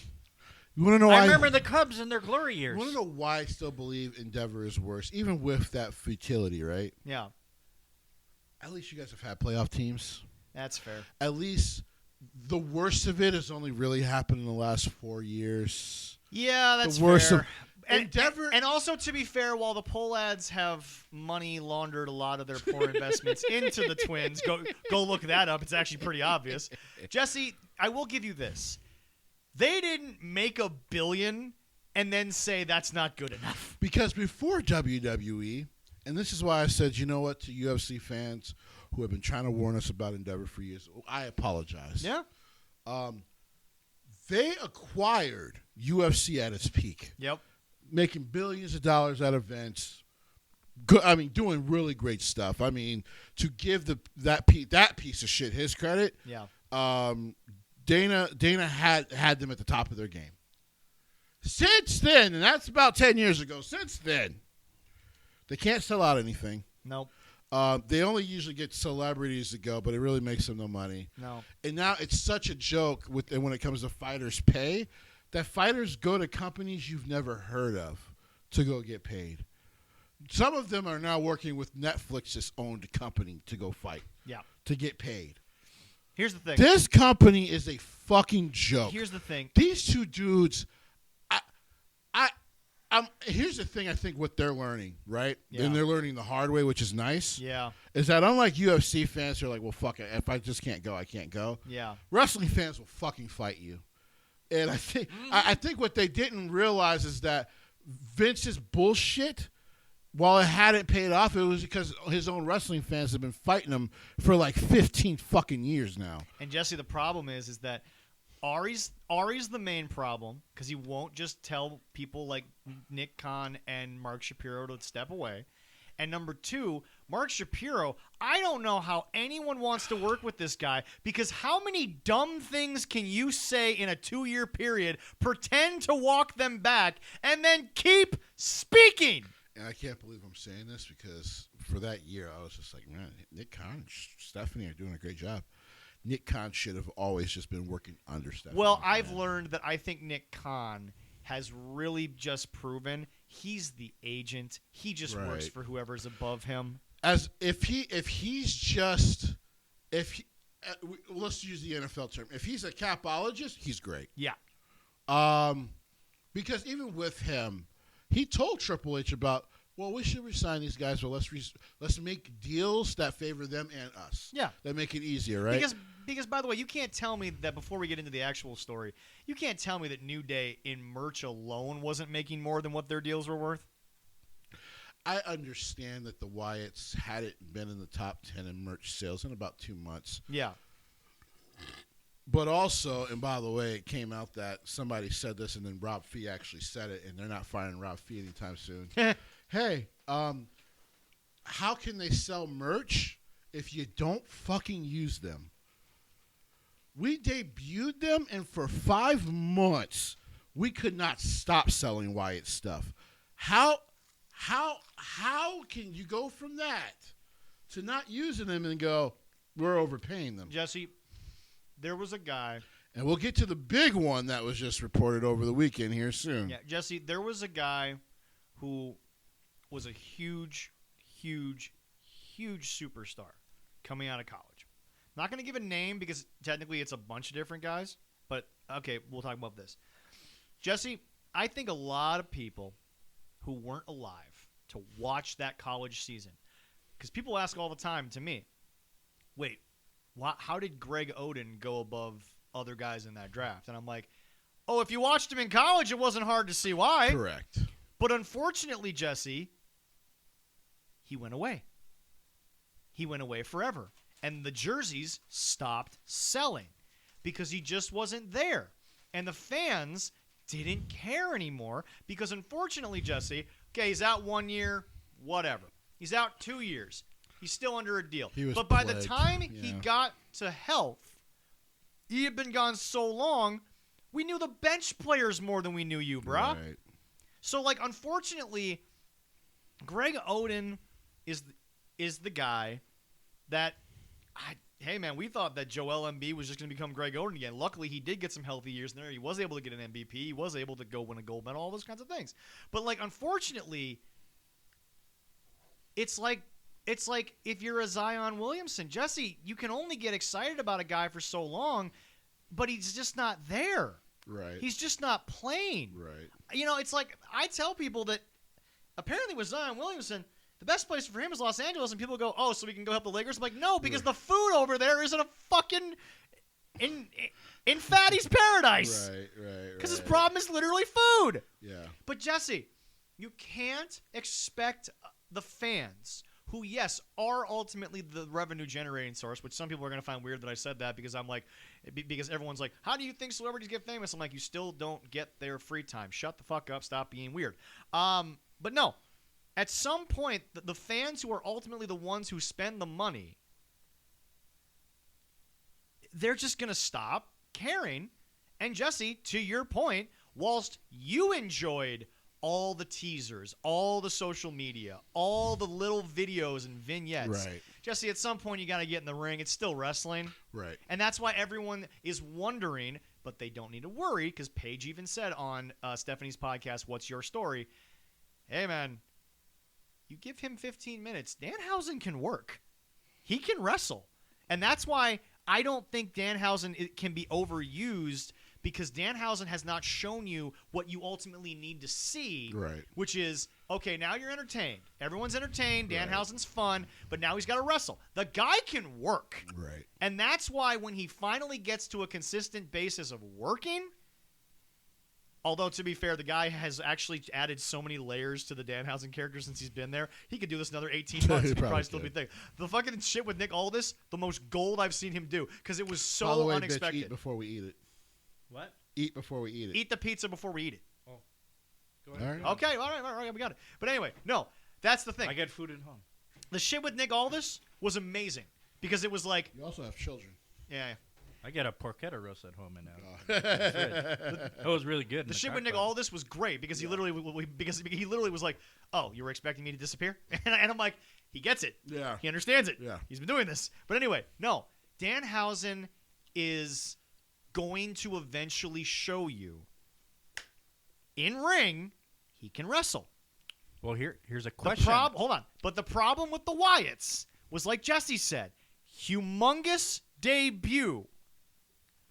With that kind of debut, why weren't they just breaking up every Raw match for like 2 weeks? Listen, the first feud was not the problem. The first feud was good. You got a new faction out of it. I had no problem with that. Yeah. The real issue was after that first feud. Yeah. So then there was this break because 2 of the members got hurt. Yeah.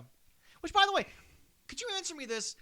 That never made any sense to me why they were off television because, A, there were 5 of them. Right. And, B, Taylor has proven with beyond a shadow of a doubt. You could have just let him cut promos That's while he was hurt. He shot Jesse. It was funny to hear so many old school wrestlers after they got released go, I don't understand, especially Kevin Nash went, yeah, he's like, that one I told Paul, why didn't you just have that guy go cut promo? Like, that's how Bray got himself over. Not Go only that, cut but promos. Jesse, you said it yourself. These are your words, whether they were on this mic or not. You said it. He could have fucking cut a promo, and you could have told us this was a lost tale of Bray Wyatt. We would have believed you. Yeah. He sounded more like Bray than Bray. Yeah, he sounded great. And it's just like, well, if you're not going to use them, then how are they going to get over? By the way, I found that interesting that Rob Fee put that out in the public because I'm like, you're not going to fire Rob Fee. So I'm not surprised. Rob was always a proponent. Let's talk about The fact that TKO apparently doesn't like spooky characters. So apparently the rumor is, even if TKO was around when the Undertaker was around, maybe they would have fired Mark Calloway. I will give Vince this. He would have never let that happen. That was his guy. If there was anyone he was going to fight for in this Mark Calloway. to this day, I always say I think Vince loved Mark Calloway more than he loved his own kids. Probably. Probably. But I do have a question you can mull over. You don't have to answer now. Go ahead. Okay, Answer yeah. by the end of the show. Okay. Who is Danhausen going to get to tag with him? That's And- a great question. We don't have to answer that right now. Just let it sit. And now, thank you to Leroy. We're going to be going into our friends over at Better Helphausen.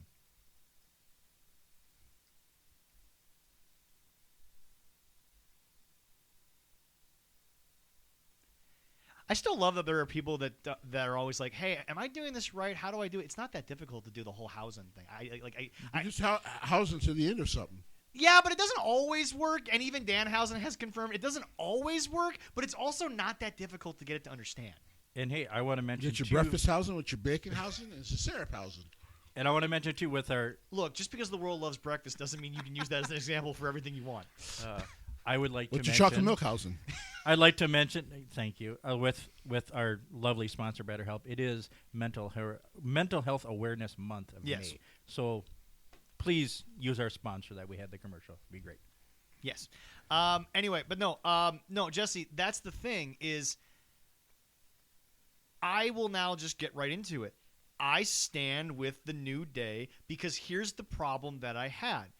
Restructuring has gotten a weird rap over the last few years in other sports. Because in other sports, what people don't realize, when I say that Patrick Mahomes is not an expensive quarterback, everyone's like, well, $500 million. What's his cap number? Can they go buy a player while he's still on the roster? The answer is yes, because they just gave it all to him in a signing bonus. I think the cap for him this year, even if he doesn't play, Yeah. is only 47.9. Yeah, which is not that high for a Which quarterback. is Right? actually drops him out of the top 5. Right. So anyway, but Jesse, my point to people is this. This was not the type of restructuring where you go to a Patrick Mahomes and you're like, all right, look, next week we'll give you a $20 million signing bonus right away, but we need to bring your cap number down. I guarantee you, because we all saw what happened in UFC, restructure meant somehow, and I don't know how, but this is how contracts work a lot of the times, somehow, I promise you, New Day was going to make less money. Which, by the way, they signed 3 years ago to pretty good deals. Mm-hmm. And I'm sorry, but it's your fault you couldn't find something to do with these guys because their heel turn was masterful. Yeah, the execution afterwards was not. Yeah, it was an interesting choice for them to do that, but it was not executed I don't think it very was well. because what I'm noticing is that TKO is because, by the way, yes, Triple H has been ousted as he tells TKO. He tells TKO who's doing what, and TKO makes the decision. Triple H is not, from any real reporting, fuck you, Brian Alvarez, and fucking anyone over at the Wrestling Observer newsletter. He's not looking at them and saying, oh, yeah, fuck the New Day. Triple H? Right. His wife was on Up, Up, Down, Down. Correct. His wife was a huge proponent of Xavier Woods for years. Yes, he was. Triple H was going to go home to that angry woman and say, I officially said that we needed to get rid of Austin Creed. He'd be sleeping on whatever rich couch they have. That'd be a nice comfy couch, but still not good. Some of those rich couches, not as comfortable as you think. Because they're decoration. Yeah, exactly. Okay. Those cheap futons, nicest bed you'll ever be on. Yeah, I know I had one of those for a Let's while. talk about Roman Reigns. Yeah. So some of it has been rumored. Maybe it's the health, right? Yeah. Which to me makes no fucking sense because he doesn't actually have to wrestle every show. Right. Yeah, I know the travel of it all, but like, it's 1 day a week, and you just go right back home to Florida. Yeah. Which, by the way, he lives in Pensacola. Very nice. That man makes more money than half of Pensacola Right. So, combined. story being told. Couple of them. Yeah. One, it could be the health. Two, well, the report is, and maybe this is another reason why Brock Lesnar retired their thinking, is these guys were both asked to take 50% pay cuts. Well, we already know what Brock felt about Endeavor. Yep. And the only reason he actually stayed with WWE was he had a good conversation with Triple H and decided to stick around. Yep. Because apparently he was gonna quit. Yep. Because they still owe him money. Mm-hmm. The other story is, well, story-wise, it would not make sense, especially after meeting Jacob, because then in 3 weeks they have the Saudi show. He's not going to be on the Saudi show, which once again would make no sense. Why would the Saudis pay to have WWE and not have Roman Reigns? But okay. Yeah. Which one do I believe? I believe it's a mix of the first two. Yep. Is there some health stuff? I'm sure he's actively still fighting leukemia. Yeah. But I've always said if there's smoke, there's a little bit of goddamn fire. Oh, yeah. This is not the first time I've mentioned the fact that I was hearing about his contract and maybe TKO wanted to offer lower. And then it got me thinking. Does TKO believe they're going to treat some of these guys the same way they've been treating their fighters? Because apparently, yes, one of the bigger superstars took a lesser deal. Everyone's trying to find out if it's Cody. Apparently, it is not Cody. And I'm like, Cody shouldn't. Why would Cody? I'm like, Cody should never even consider taking a lesser deal. No. No. Because forget AEW, MLW would fucking offer you the bag, brother. So it sounds like this has now been going around for a while, that they're trying to offer people lesser deals. So the cuts, the original thought of the cuts of those original superstars was for budget reasons was incorrect.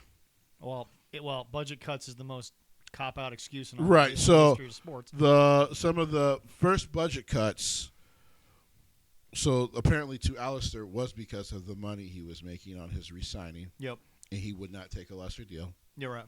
And he fucking shouldn't. He just came back. Right. The Wyatts. Well, why are we double paying the family? Because that was Triple H's choice to make sure that the family was financially taken care of. Yeah. And yes, they're separate talents on their own. Why would you try to foster them under the same deal, you dirty motherfuckers? The thing that I don't understand, and I say...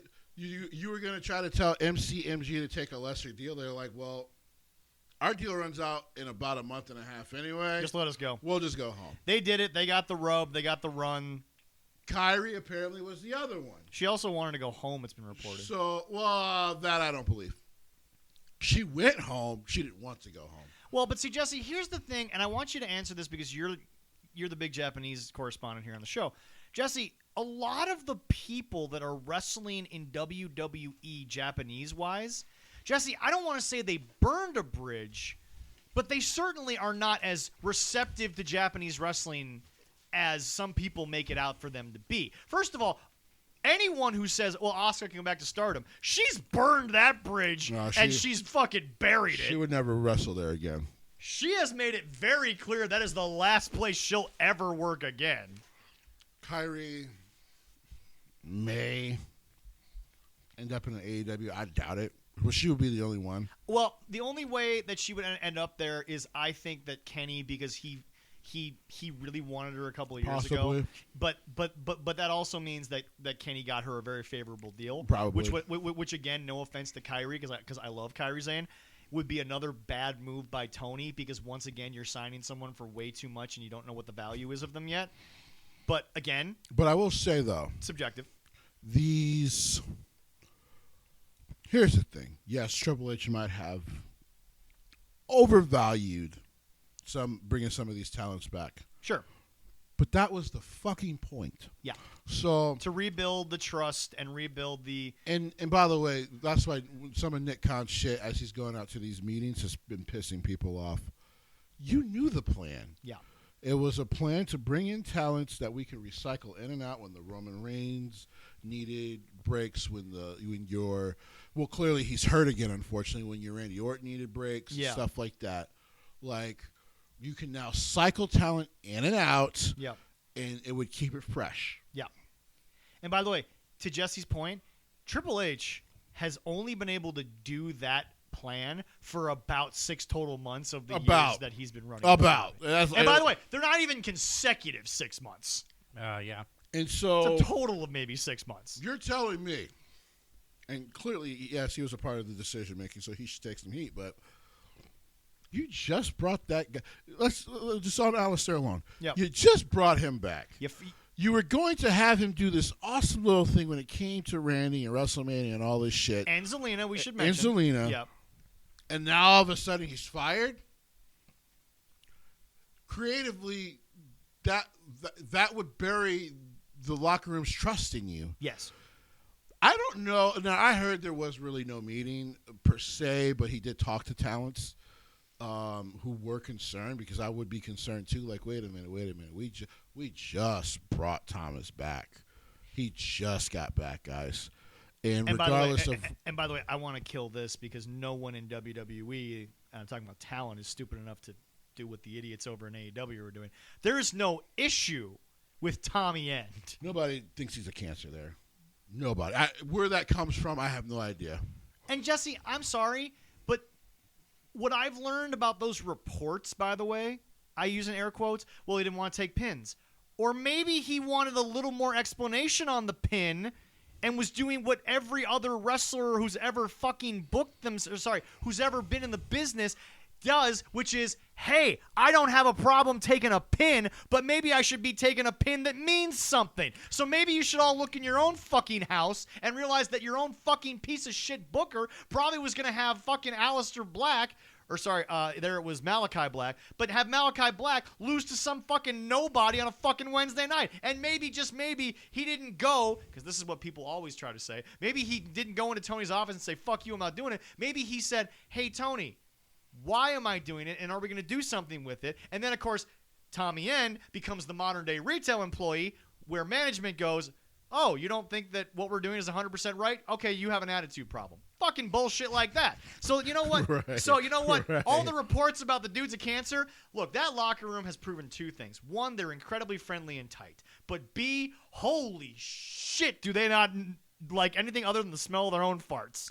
Well, no one from WWE has come out and be like, yeah, he was a cancer here. No, most people at WWE, like, that was shocking. Yeah. Like, we just got him back, and all of a sudden he's gone. So, TKO. If you would like to see the definition, because people didn't actually, there's a lot of people alive now who didn't see how Donald Trump actually tried to run his businesses and what they actually became in the late 90s and what they are now, which is just dead marketing name. Yeah. Which is all that. TKO is a terribly fucking run business. Once again, I apologize to the UFC fans who tried to warn us for years about this shit. These guys just believe it's celebrity, we want our bonuses, and the talent should make less money. It is because they've owned UFC for about 10 years, so this is just obvious now. This is just obvious. Some people have asked, is this worse than Vince? I don't know. Yeah. Because here's the thing. At least, almost like Tony, and maybe why they're doing this bullshit, is people were getting paid. Like, it was the old Good Brothers thing. Hey, if I'm not going to be on TV, as long as I'm getting paid when I'm waiting for your creative, I got no problem. You're looking for the words guaranteed contracts. Right. At least they're guaranteed deals. Semi-guaranteed. Just, I'm getting paid, even Yeah. if it's lesser, because you don't have creative for me. Okay. Yeah. But that means I don't have to fucking come and eat catering just to get paid. Right.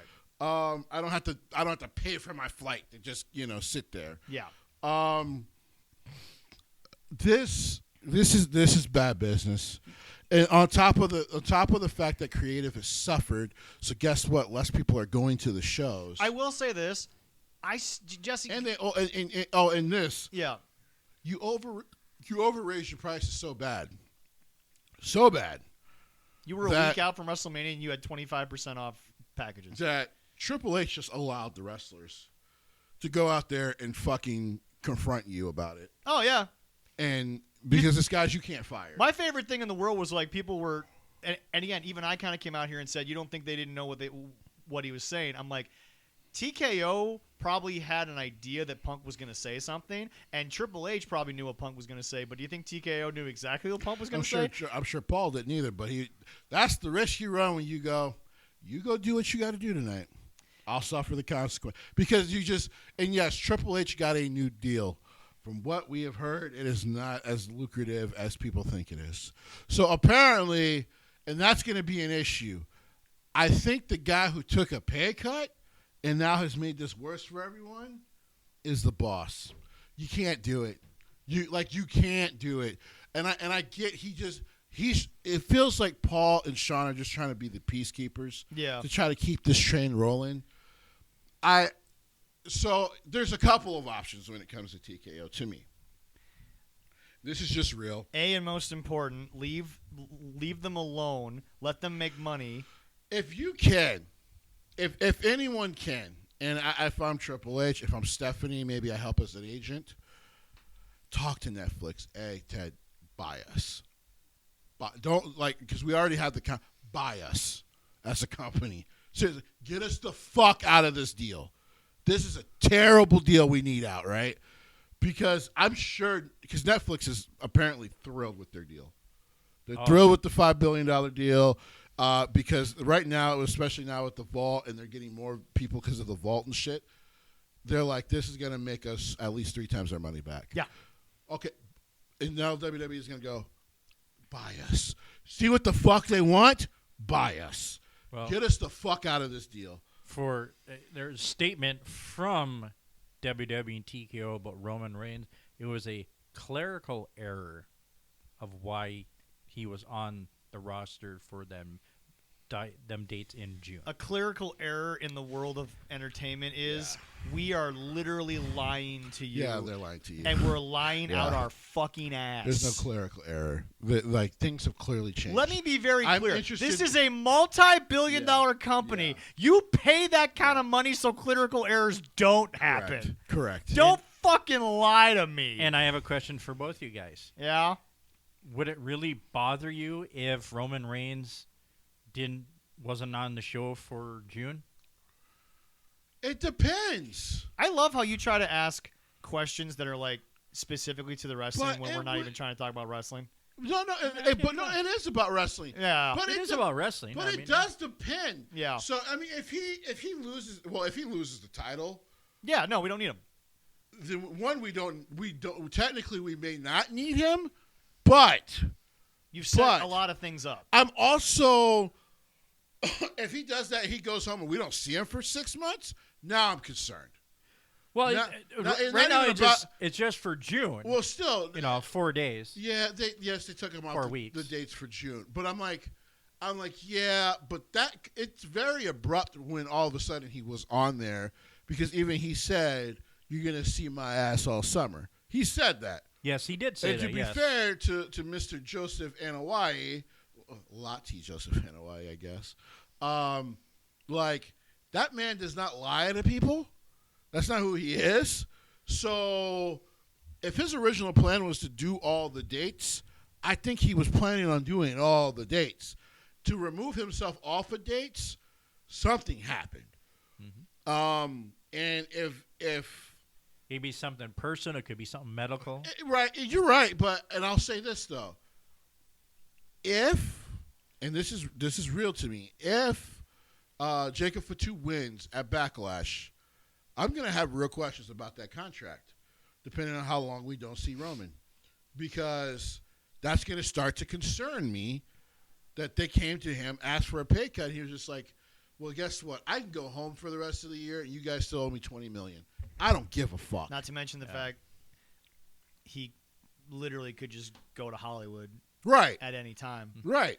Okay, so this is the thing. Because here's the thing. He would never take it public. No, God, no. Now, if it's true and they're willing to do this to him, CM Punk will damn sure take it public. And here's the part that bothers me the most is the one thing. Okay, first and foremost, I'm going to go off on a little bit of a rant, but it's going to bring me back. I've started to watch, really the only show I watch on Hammer Media is Financial Audit. That's my sort of like background stuff right now. I was wondering what you're about to say, but continue. Yeah. So I was like, Hammer Media, what the fuck is that? That's what they have. know, Yeah. Hammer Media? So anyway, what I've been noticing about the show Financial Audit is, yes, this guy doesn't have any accounting degree. He doesn't have any, budgeting history in business, blah, blah, blah. He's a failed musician with college, all this stuff. But the one thing that you don't understand when you watch the show in clips is when you watch the full 90 minutes, the guy starts to get really pissy and gets really mean and insulty when he has to go through 60 minutes of listening to somebody talk about their finances and realizing they're fucking morons. Oh. So basically, what he's doing is he's just telling people the obvious facts and truth that are in front of you. And again, it's really easy in this modern culture to take a clip of someone saying, well, them Jews, when in reality, there was a whole setup to that. He was probably talking to a Jewish person. They laughed about it. But, that's how clips work these days. But, what I'm getting at is this. If you just confront people with the obvious, they usually don't have a lot to say. And so that's what I'm trying to get through to people, is that the obvious is you bought something for around $6.5 billion. In the first month that you were legally the owner, you made $1 billion in the course of 6 days. Because Monday they're always off. So then, within the same fucking year, it was announced that you sold the rights to Monday Night Raw to Netflix for $5 billion, but it was also Netflix and the library. Yes. Okay, so here's the thing. In the fucking world of math and numbers, and clip this shit, you made $6 billion on the books. I understand there's taxes and net and all this other kind of stuff.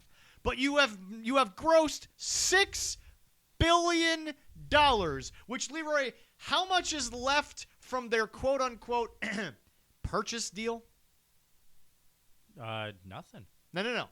$6.5 billion is what they paid for it. Yeah. They've in my story, they've already made $6 billion. So what's left? $500 million. Okay. And so they probably made that already. $500 million is left, Jesse. We sold Netflix $5 billion. We sold NXT for $25 million. Shocked Which, it was- by the way, was free It was free. before this deal. USA had it for free, correct. So then we sold SmackDown to USA for a decent chunk of change. That was actually $500 million.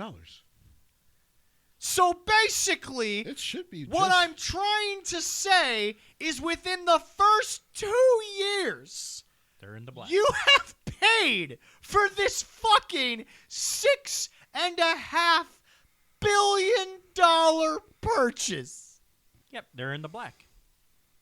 They look like Jesse. on the on the WWE side of things. Yeah. They have made money. Okay. Meanwhile, back at the ranch, Cucamonga? the UFC has come in. How many years now? 3 years. 3 years with WWE. No. 3 years with WWE, correct? That's all I'm asking. That's all I'm asking. 3 years? Yeah. 2.5, 3 years. Okay, yeah. Yeah. It'll be no. It's 3 because remember WrestleMania 40 is when they bought it. Correct. So anyway, Okay, yeah. so 3 years ago, the UFC was still making quarterly more money than WWE because the WWE had not officially been on your books fully yet. Jesse knows how business works. Mm-hmm. And then we get Q4 of last year.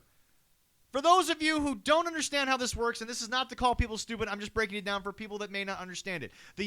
A year is 12 months. 3 goes into 12 4 times. Correct. So every 3 months, the It's a SEC quarter. has what they call The quarterly quarter report. filings. Yeah. And sorry, reporting. You are correct. I apologize. So at the end of Q4, which is the fourth and final one of the year, the WWE, 3 years later, is making 100,000 more net than the entity you have owned for a decade. So in 3 months, they made $1.7 billion. In 4 months, in 3 months, the UFC made 1.6, which means that if you are a smart business person, I'm going to put Jesse Stowe in the chair for a minute. Go for it. Jesse Stowe has now seen and heard these numbers. Mm-hmm. Jesse, back to my earlier thing. Are you going to call up your A team and say we need to have a conversation about these numbers? Or are you going to call the C team who didn't make you as much? It's usually the team that hasn't made you as much, so the C team. Okay, so what I don't understand, and I'm just bringing up the numbers, the logic, much like Caleb Hammer does, regardless of degree. And I'm saying to people, what in the fuck are we doing? That's a great question. Why in the world do we wish to model something after something that makes less money? And where in the world is Carmen Sandiego? You say that every show now. Is there a sponsorship I don't know about? Is that game about to launch a new PlayStation Plus thing and you just haven't told me that we're on? And we'll be on it? I want to own it is why I keep saying it. Yeah, I want us to. That IP's got to be somewhere up for sale at this point. It's got to be somewhere. That's an old-ass show. No one's made a book or a series in yeah, like 15 exactly. years. But no, Jesse, this is the logic that if we get away from business and wrestling and the idiocy of Mark Shapiro for 5 minutes, that I want to talk about for 2. What in the world are we doing when every metric, and by the way, these are the SEC official release numbers by TKO themselves, but they're still buddy with Dana, but they're telling Triple H, you got to play by our rules. Triple H has made you money. He's paid for this fucking deal. And by the way, Jesse, you want to know the craziest part? I didn't even factor in the 3 years you've owned it, there's been Saudi money. Correct. Because that deal doesn't run out, I believe, for at least 2 more years. But I'm just saying is that on the fucking surface, you have to either A, be so obsessed with celebrity life that you don't care, or B, have to be, and you asked the question, just as moronically greedy as Vince McMahon, and you have to look at a deal that has been nothing but positive to you and be like, we have won 100% of the time we fought with this deal. Okay, got to change the whole thing. You're either obsessed with a bunch of fucking celebrities. There's not that many of them that like wrestling. And by the way, I'm sick and damn tired of sitting there watching Raw and my wife, who's even more tuned into the fucking world of the internet than I am, look at all the celebrities that they talk about in the front row and her go more than once a show. Who? There's a couple of people I go, why? What? Well, I understand because most of them were born after you decided the sun was still going to stick around. But the thing about it is, well, we're still thinking about that. Anyway, I'm looking outside. What sun? We live in the Midwest. I'm talking about the rest of the world. It's what behind sun? the clouds. I'm talking about the rest of the world. I see gray. No titties too. That's gonna get us copyright struck. I guarantee. Not really. It works. But hold on, you can look at. But it anyway, and find no, seriously. Because it is not a wonderful world. But no, seriously, this is the equivalent of what the content creators that are doing Sleep Token reviews have been talking about. Is their videos that are researching and what talking a bunch of leeches. Hold on. Jesse, RCA and Sony has been copyright striking even in Arcadia videos 11 months after the album dropped. That's crazy. Now, either they've become just the antichrists of music, or something big is coming, which from Sleep Token would be probably obvious. Oh, probably. But Jesse, that's the thing. They're asking why now 11 months later. Right. I'm asking why now 3 years later after on paper alone you've paid off this deal. Like I tell people, the only thing I could come to is this. There were only technically 2 deals Vince was willing to take, and we got the best out of the two. The 2, and they were both terrible. Because the problem is, Jesse, what people don't understand is that if the Saudis would have bought it, the United States, because it was Biden, not Trump, would have stepped in and done one of 2 things. Either A, killed the deal, or B, said you got to move the whole thing out of the United States. Because let me tell you something. The United States of America is very, very nervous about that fund and what it's invested in. Yeah. Because, unfortunately, it is an unlimited amount of money, technically. I mean, there's no such thing as unlimited money, but there's always ways to get more. Yeah. And none of them are positive. No. So, yes. None of them. So, yes, although people come here and they want us to talk wrestling, we'll talk a little bit as we get out of here later in the show. But right now we have to cover, and this is a thing I always bring up, we have to cover what is relevant to you as a wrestling fan. And when the majority of stories on social media, because this is how you properly use social media, and I know this company is using it properly because we share all the videos, you have to be conscientious of what that week was the most popular topic, and unfortunately it wasn't in ring. Now, to the sickos, Darby Allin's run is legendary already, and I'm like, okay. You go ahead. Sure, whatever. You go ahead. Listen. I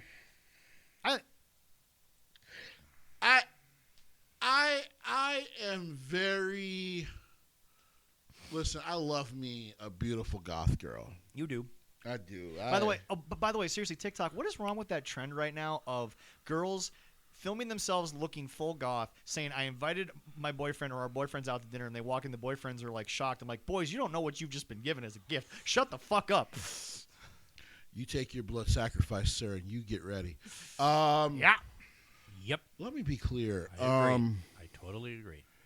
I'm not trying to shit on anyone's parade, but for me, this is just fucking lazy. Yeah. So we're doing he's gonna overcome too much and then lose the MJF story Again. Hasn't MJF taken the title twice now from someone who did that?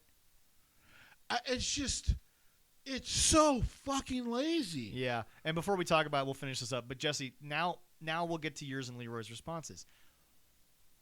What exactly do you think the truth is? Are these guys obsessed with being famous, or are they actually so greedy that they're willing to turn it away from something that has already made them all their money back? And this is the part I don't understand the most before I let you guys go. In 3 years, you not only made the money back, you've profited, and you're going to possibly own it for another 20. Yeah, let me... Go ahead, Leroy. Join in with Jesse. Let me be clear, man. This deal does not benefit the wrestling fan. To be honest, it doesn't even benefit the wrestling industry anymore. It benefits 4 people. That's it. It benefits Ari Emanuel, his daughter, Mark Shapiro, and Nick Khan. And I can't believe I'm saying that about Nick Khan now. You've defended him for a long time. Right, but it is almost obvious, especially after that last little that conference thing. I'm just like, I don't want to hear this fucking man speak. He does not want to run into me in public because I have saved WWE's records on my phone, and I'm going to be like, I think you were better off as the second in charge to Stephanie. Yeah. I really think you were, because you publicly speaking makes me hate your fucking guts. Yeah. And when it comes to TKO overall, and the only good news is this: WWE fans fight smart. Where, like I said, the UFC fans kind of gave up. Yeah. WWE fans will not show up to shows. Yep. Well, wrestling fans. Yeah. They'll yell at you in public. Yeah. Like, you got a fight on your hand if you're gonna. We learned from Jets fans. Well, it's just like you get to a point where you're just like, I love this thing, and it feels like you don't want me to be a part of it. Now, fortunately, because Vince wasn't going anywhere, it worked for him, right? Well, okay, Jesse, and Leroy, please jump in on this thing right here. I think what people don't understand when they say, "Oh, it was better under Vince," Jesse, from a business perspective, yes, maybe it was, but Leroy, clearly, the talent and the booking wasn't better under Vince. So kind of. When it comes to TKO is actually fucking with the one, but like where Vince did one thing super wrong, TKO's doing both of them wrong. Yeah, I mean, honestly, yeah, they're thinking about padding their pocketbook. Which, don't get me wrong, Jesse, Vince was normal. too. Well, yeah. But Vince did it in a way that fucking at least benefited the fan. I don't know about that. Well, not from a booking perspective. I gotta say, but that's the thing. Let's not rewrite history. Yeah, it wasn't better under Vince in terms of the talent was treated better because, like I said, folks, first of all, Becky Lynch, I'll just say it, ass ain't bubbly enough, tits weren't big enough, she would have been cut within fucking 6 months. Charlotte Flair, based on the blonde and the tallness alone, probably still would have gotten to where she would have been. Well, about to say the name alone. And yeah, and the name, which is weird because he hated Ric Flair. And Maxine Dupree would have been in fucking the tightest G-string you ever saw in your life. We saw what he thought of the original LA Knight Maxine Dupree. We saw it. But here's the deal. Yeah. He wasn't allowed to do fully what he wanted because the women's revolution happened. If Vince McMahon was allowed to do what he wanted, Maxine Dupree would have been in a G-string and then fired in 6 months. Listen, it's just they can't lift her skirt on television, but I wouldn't be so fucking sure. Right. But what I'm saying is from a booking standpoint. At that point, that was 2019. You could just do that shit. Yeah. So, but what I'm saying is that from a booking perspective, Vince was a problem. But from a business standpoint, it was at least still accessible to the wrestling fan. And now, Sure. And now you've got a situation where they are not only pricing out. See, the problem that they don't understand, wrestling is not polo or horse racing. And what I mean by that is go look at what it costs to go to the Kentucky Derby for a decent-ass seat. It's horrible. You ain't fucking paying that with a year's worth of Yeah, your it's fucking horrible. pay. But the thing about it is that, Jesse, we have accepted in American culture for years horse racing and polo, oddly enough both involving horses, that was the rich person thing. We just kind of accepted that. We moved past it. But, Jesse, we weren't necessarily looking to go do it. Wrestling is not a luxury thing. The average person who's a wrestling fan is Leroy. And that's not an insult to you, sir. You're a father. You're a husband. You are a I'm sorry. You were a husband. I know, that's fair. I was on a roll. But you are a father. You want to give your kids experiences. But you are also the type of person who doesn't want to break. Unlike some of the people on financial audit, you're one of the smart ones. You're not going to break the bank for them to get an experience. No, just to put them through. Well, no, probably not put them through college. But yeah, I'd Student rather loans, break they'll the be bank fine. to do that. Student loans, and make sure the degree isn't a bunch of horse shit. I know.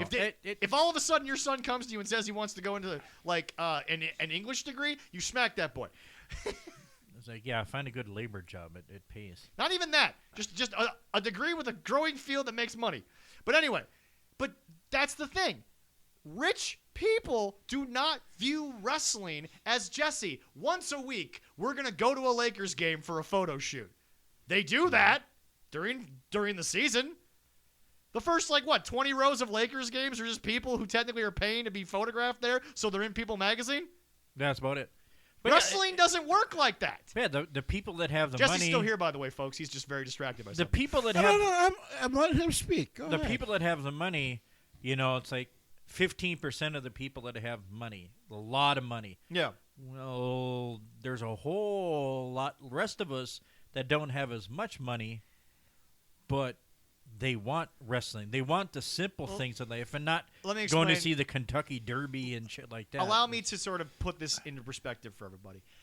Guys, why do you think that someone who's as big a star right now as Jelly Roll is a fan of pro wrestling? Because he's Southern. He didn't grow up with the money. Well, but he's Southern. Well, yeah. But that's the thing, Jesse. He comes That from... don't matter either. But He's from the South, yes. But Jesse, what I'm saying is that he didn't grow up from a young age, because none of the Kardashians are wrestling fans, but they grew up where from the moment they turned to 18, it's all about photos in the magazine. As a Northerner, let's be real. Everybody to the South is a little bit dumb. Yeah, a little bit. The Mason-Dixon. The words of Jesse Stowe are that of a New Let Yorker me and be not clear. those of anyone from 13 Cards That's Southern fine. Exchange. That's fine. I like Willie, but he moved down there. Dumb. Dumb. Very dumb. Don't say that. That's my other brother from another mother. Don't say that, man. I love him, but that was I love dumb. Willie. Love Thomas. You live in Arizona. Dumb. Very dumb. Well, he got slapped a couple times. Ain't shit going on in the South, bro. But We got Buc-ee's. Yep, keep saying it. Well, Wisconsin will have it here soon. yeah, they're having one in southern Wisconsin. That's because all Wisconsinites do is drink and eat cheese. I mean, that's and go fair. to Quick Trip. And then wonder why you died of a heart attack by a fucking 50. My favorite thing in the world is that map that keeps going around Facebook that goes, what area of the country wins in a drinking contest? And it splits the United States into like 9 separate areas. I'm like, 6 wins alone because we have Michigan and Wisconsin. Yeah, it's Minnesota. North Dakota's just a good backup. Yeah, it had Minnesota, Wisconsin, The unfortunate Michigan, thing for you people is not understanding that the region that we're from, there ain't a whole lot to do but drink and fucking watch TV. About fucking right. But no, Jelly Roll, where he grew up, he came from the fucking gutter down, And, I mean, I've seen his face. I know. Well, yeah, I mean, he Come had a on rough now. life. Jelly's the one celebrity that actually said we need to get the fuck out of here. True. Yeah. But I've also seen his face. Well, Jesse's laughing. he about got it. Kids. But anyway, I'm joking. But anyway, this people isn't that saying, had this that isn't kind of saying- upbringing, Yeah, this mean isn't that's saying, what they watch. This isn't saying that only poor people watch wrestling. What I'm saying is realistic people enjoy wrestling. That's why Rob Parker got his fucking ass chewed by Mark Henry, and he fucking deserved it. I was hoping Mark was going to whoop his ass. Well, they were on, But he should have traveled to Detroit and fucked him up. Oh, come on. That wouldn't have been as much fun because that Rob Parker would have sat next to him and been like, yes, sir, Mr. Henry. Yes, sir. Rob Parker wouldn't have said shit unless he was on a fucking But you got to look at it computer too. screen. Is during Talking shit. during the 80s Shut his bitch ass up. when Vince McMahon got it, Chris Broussard left you, and now no one cares about your Right. show. he catered to the families, Yeah. to everyone. So all those families and those kids that watch wrestling then are still in it now. Well, they have families. So in turn, it's kind of, you could say, a family tradition. Supposed to be. My parents watched wrestling. That got me to watch I'll wrestling. never and I'll it got never my kids to understand. watch wrestling. I'll never understand. It works. I'll never understand in my life how the company that everyone in the world just accepts is the, quote, real evil empire, not just because they own it now, but everyone says Disney is the most evil corporation in the world. And I'm like, yeah, but they still entertain the fuck out of you. I don't know, but how? And that's always my problem. Like, how?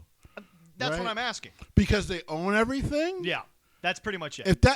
If that's your definition of evil, listen, man, I've been mostly poor my whole life. If your definition of evil is the fact that somebody owns something, like I've gone and talked to landowners, just doing my delivery jobs in the past or whatever, and of course they're not fucking evil people. Some of those families are those couples are retired, and so they bought land, they live off the land.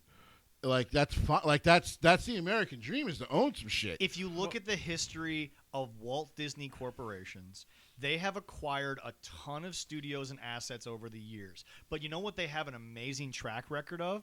Hey, Jesse, if they're not making money, they step in and they reevaluate. They step in and do what they feel they have to do, whether you agree with it or not. But if they make a shit ton of money, They leave you alone. they tend to not care about your existence.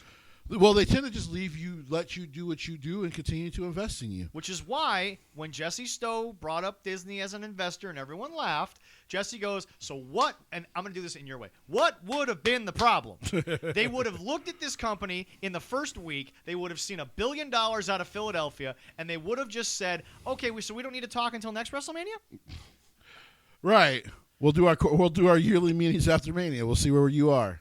That's simple. Because Disney, when they're not run by the idiot banker who decided that Disney Plus needed to be anything and everything all at once, and it was like, Bob did not tell you any of this. Bro, it was so weird because it was just like everyone was going to be willing to give you a break because of what happened with COVID. Yep. But then you almost made Scarlett Johansson never work with Disney again. You know how much of a prick you have to be. She was also one of the original big stars that signed with Marvel. Right. So it's like Bob Iger was like, oh, we have to cater to her a little bit. Why? Well, because A, she's an original, and B, in case you haven't noticed, every movie she's in makes a lot of fucking money. But the thing about it was that, once again, Jesse Stowe, the business guy, will tell you, successful businesses look at a Scarlett Johansson incident, and we've already said on the show 1,000 times, so I'll paraphrase. Scarlett, how much money do you think we cost you? Cool, write her a check. That's the end of that. Right. Because publicly, you're not the evil empire. Right. But now, Roman Reigns, New Day, Aleister Black, now you're the evil corporation. Right. To the point where at some point, and this is what bothers me about people like the TKO guys, because Mark Shapiro, I guarantee, will be the first guy to find a microphone. That dude's never seen a microphone. He has like a deep throat. But no, here's the thing. Apparently. But here's the thing, Jesse, if this roster, just one day, not on TV with Triple H as a storyline, but if they all just decide they're not going to perform, what are your dumbasses going to do? Fire everybody and turn yourself into ROH before Tony bought it, which was still better than after Tony bought it? If that talent decided to strike, the money they lose would be astronomical. But the problem is, Jesse, unlike Disney, who stops it before it gets to that point, because Disney sees a little fire, they immediately put it out. Sure. TKO is apparently going to let the forest burn to the fucking ground before they realize that all they had to do was let Stephanie and Nick Khan do what they were doing, mostly under Stephanie, we're learning. Correct. And they would have an investment rebound like no one has ever seen. Right. Jesse, SEC and business magazines would have been posting articles about this for years, right, saying this is the best investment arguably financially in the history of the fucking United States. Right. But instead, you allow someone like Mark Shapiro to speak at a university and say some bullshit. And then, once again, I just want to point out obvious things. This is me speaking out loud. And then and then he pretends like he's standing on it, and then Jesse's like, wait a second, motherfucker. You tried to backtrack it and be like, well, what I meant was, that means you lied. Or that means you stepped in it, and now you're trying to step out of it. Yeah, it's disgusting stuff, man. To me, like I said, I still don't know if it's worse than Vince, because Vince actively going, well, for those fans, but I book for our fans. Like, well, what the fuck does that mean? Yeah. Like, you've lost 8 million viewers over a 10-year span. I think you're running out of fucking fans, Vince. Yeah. So it's like I'm starting to understand, to become a billionaire, you have to be delusional. Yeah. So maybe I'll never get there. But it's it is one of those things where it's just like, some days I wouldn't mind. I can't be completely delusional. I can't live in a world where there's two things. A, I can't live in a world where I get business. You have to ass kiss sometimes. I can't live in a world where you ask me to ass kiss, I do it, and then you all of a sudden are like, I need more. No thanks. I have to stomach myself at the end of the day. And number two, I can't live in a world where I'm so ignorance is bliss that all of a sudden you turn around and you're like, I sold everything for $1 billion. I know you call it ass kissing, but I can be president. Some of it is just working with people where it's beneficial. Yeah. Because I don't like to call it ass kissing, because I don't usually believe kissing ass, but I will work with people when it's beneficial to you. Yeah. Well, to mostly to me, but to all parties involved if I can do it. Yeah. But mostly to me. Because I'm not trying, because you fuck people. Like, that's the other thing. Like, to constantly fuck people over. I'm like, how do you ever get anyone to work with you when all you do is fuck people over? Well, and that's the thing, Jesse. We're getting there. And unfortunately, when you watch these fighters, holy shit, Jesse, Dana is scraping the bottom of the barrel in He doesn't have stars anymore. But Jesse, what I'm saying is that these are the guys who have been fighting for 5 years. They haven't made a dime. They got offered more money than they've ever seen, and they think I've reached the promised land. Not understanding that it's good for like a year, right. And then all of a sudden you're making the same amount, and you're like, but I'm doing more. Right. Right. And Jesse, that's the problem in WWE. If the whole talent roster just looks at TKO and says, yeah, we're not doing this, Jesse, he can't fire all of them. Because, by the way, folks, if he does, Jesse, they would lose out on their investment. They would piss off every investor because they got to pay all these people. Not to mention now you got fans who don't go, so now your shows are empty. So now you just lost money on live events. People aren't going. There's going to be no merch to sell, so you just lost money on that. But the other problem is, and this is the problem that I've always said that there is with America, we will protest, and yes, that is a God-given right you have by living in the United States under the Constitution. But the problem is we never can come together and understand that we all have to agree on the same thing.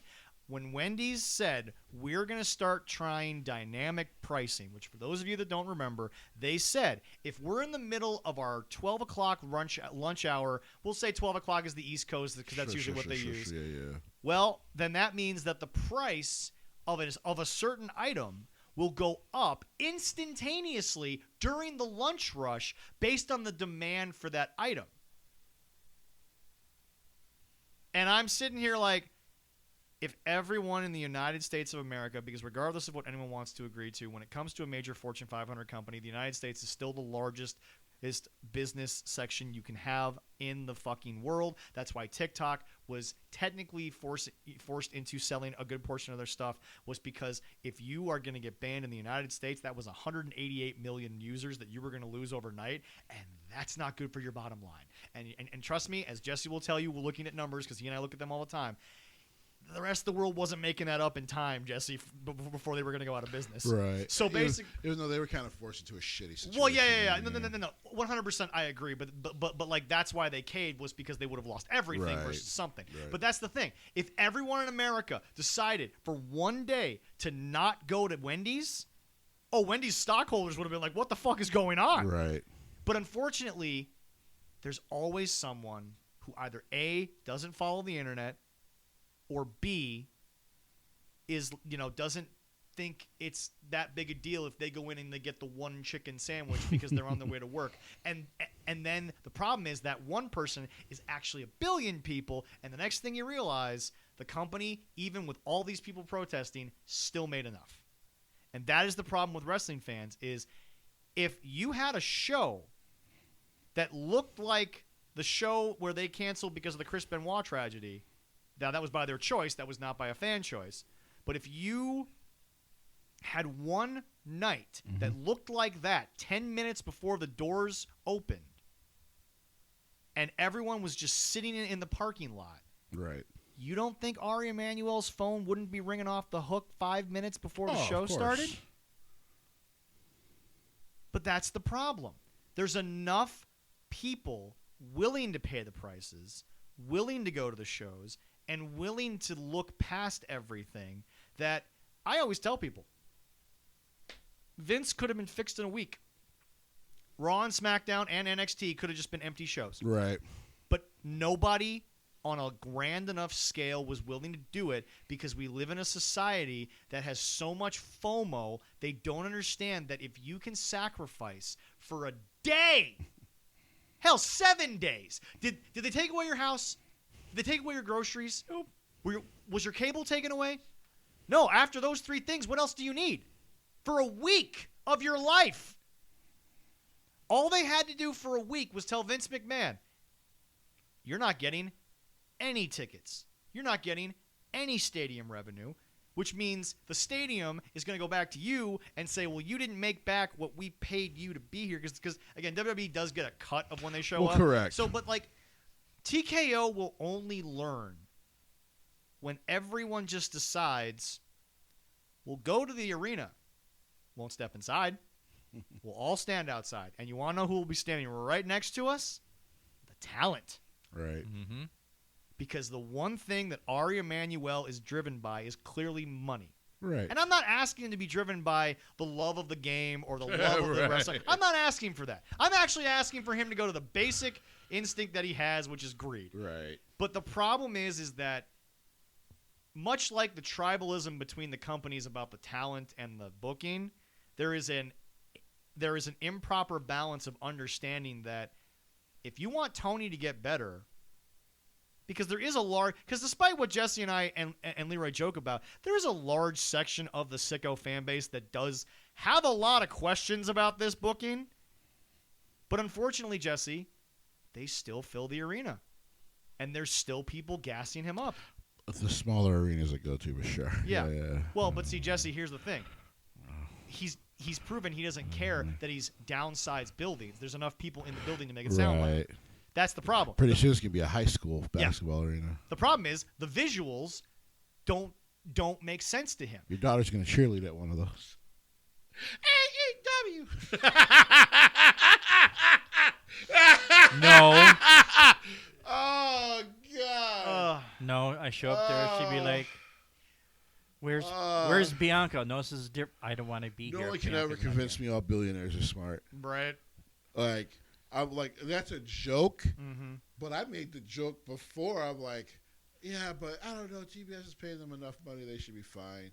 They're not going to run out of fucking, like, opportunity for TV. And then all of a now sudden... we're about to run out of TV opportunities. Yeah. We will see, yeah. But anyway, before we get out of here, we won't necessarily do a full card, but Jesse, you mentioned it and you've wanted to go into it. This doesn't help Kevin Knight at all. That guy who has been if I put his accomplishments on the fucking whiteboard, that guy's year should be Wrestler of the Year caliber. Yeah. He upset Darby. By the way, that was the other weird part. He beat Darby Allin in the Continental Classic, and yet Darby Allin just turned around and helped him. Won the title. Well, they're both baby faces. It doesn't work like that. That's not how wrestling works. But anyway, because again, even baby faces have egos. That's how you get baby faces into stupid situations. Right. But anyway, Yep. Jesse, he upset Darby Allin. He had a decent tournament.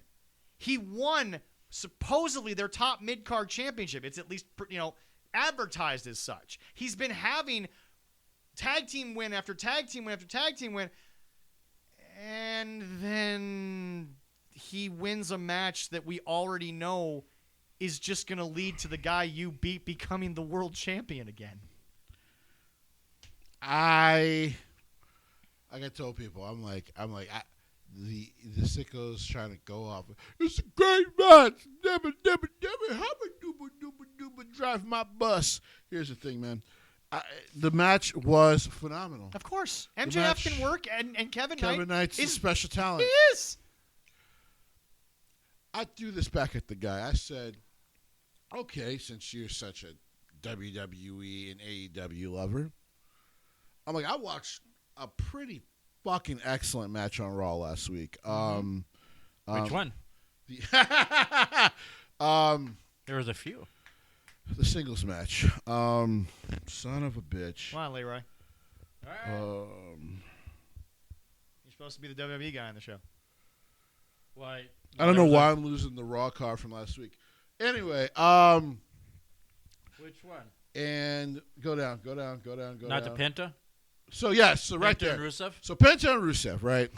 Awesome. So it ends in a DQ. But they're pushing the No, it did not end in a BDQ. Oh, I thought Penta he won. I thought he won because of DQ. But still, No. they're pushing the story of the Intercontinental title picture. And all these guys want a run at it, including Javon Evans, all that stuff. It did not ruin a great match. And going into this week's Raw, we still have a story to continue about the Intercontinental title picture. Even though technically he did beat most of these guys in a ladder match. But that's fine. No problem there. Well, except for Ethan Page, who was correct. He's himself a new addition, correct. To the title picture there. With Kevin Knight and MJF, here's the thing. Kevin Knight won that match. Excellent match. Yes, Darby Allin, I believe, came out afterwards because Kevin actually low-blowed MJF to win the match. Yep. Because MJF was trying to cheat, got caught by the ref, tried to get the ring, got low-blowed, got pinned. Now, I would think now as a viewer, that guy should get a shot.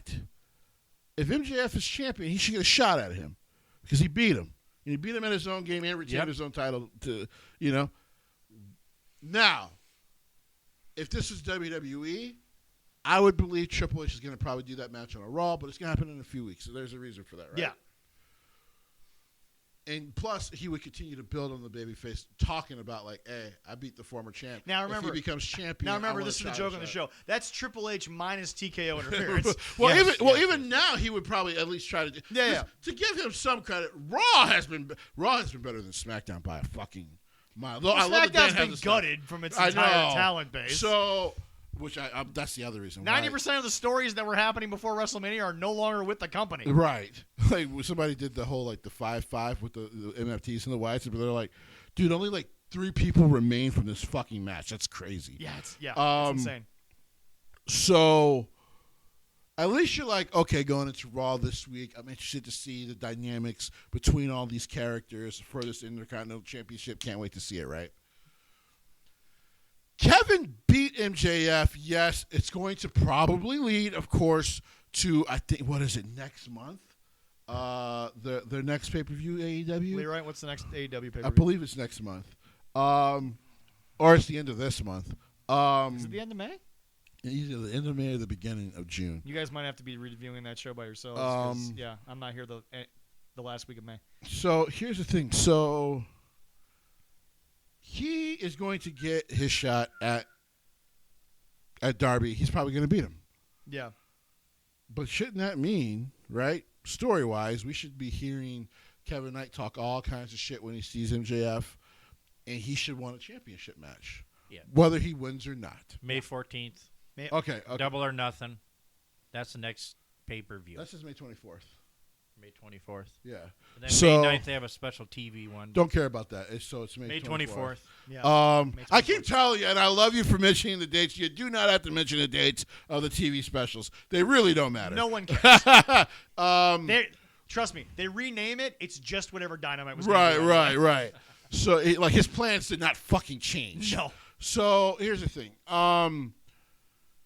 You would think we would see Kevin Knight now week to week want to get at MJF and want to win that title, the big title. Yeah. We will not hear Kevin Knight mention it once before then. Nope. It will happen on a random episode. Yep. MJF will just retain. Yep. Sickos, there's a reason people don't watch the show. Yeah. Because there's no reason to come back every week. Now, I want you to look at the Sickos, and I want you to also talk to them about something that they probably don't understand because they're probably not in the metal scene. Compare AEW to that metal band who got a hardcore fan base, and now the fan base is saying, well, fine, then we'll be the only 700,000 watching. We don't need more people. What happens to that band after a while, Jesse? Well, less people start to show up. Less people start to care. Here's the thing, because every band has its hardcore fan base, just like pro wrestling. Yes. So AEW has its hardcore fan base, and your favorite band, one of your favorite bands at the moment, Sleep Token, has its hardcore fan base. Yep. The only good thing right now for Sleep Token is that its hardcore fan base has not actively chased away the rest of metal fans. Now, there's some who weren't going to like them for whatever reason. That is what it is. It's music. It's subjective, just like wrestling. But that's the other problem, sickos. It's like you and me with President right now. We seem to be on an island with like 18 people. But I enjoy President, so. I love President. But I will say, like, when it comes to the sickos, that was the other thing. You actively chase people away when they were trying to get into your company. Now, yeah, somebody used the clip that O'Shea said like a year and a half ago or whatever. But like he said, he's like, but still, I've gone to shows and it still happens. Yeah. Like you guys are, it's too much. And the reason it's too much, and probably one of the last things I'll say before we get out of here, is that like, I never went to a New Japan show here in America down there in Texas to tell people who went and who had never really seen it but were interested in all of it, why the fuck are you here? Shit like that. We just inform them. Oh, dude, this has been going on. You whip out your phone. Yeah, Takahashi last week got his ass whooped, bro. He's showing them the shit. And so now when they're watching the match, they're into it. And now they want to watch New Japan every week. Though, like I would tell them, you would have to get up at 4 a.m. So just watch it the next day. But it's just like you can't be so toxic that you push other people away from the thing you love. Star Wars fans almost did it for fucking 15 years. Because, by the way, Jesse, do you know who it ends up hurting the most at the end of the day? The company you love. The band or the wrestlers. Yeah. Now, last three things, a little rapid fire. For you, Leroy, I have no idea who Danhausen's partner is. I just don't want it to be Jelly Roll. Now, I agree. Now, Jesse, last two things, both kind of New Japan rated. Number one, he's now debuted. Do you like what Evil's looking like right now? Do you think he's a real contender? I'm interested to see what his name will be on Tuesday because they didn't. They said he's evil, but they didn't call him evil. They said the former things have just gotten evil, and they did refer to him as the former IWGP Heavyweight Champion, which they will Yes, nowadays. they do. You've also stated on the show, great young in-ring talent. Oh, and to clear up, was in a shit story. To clear up, he chose NXT. Right, his choice. His choice, because like I said, I was told he was signed to go to the main roster. Yeah. So he chose to come down here. Big ups to him to do that. Yeah. Now, again, you said, because I don't want you to reiterate everything. You said really good in-ring talent.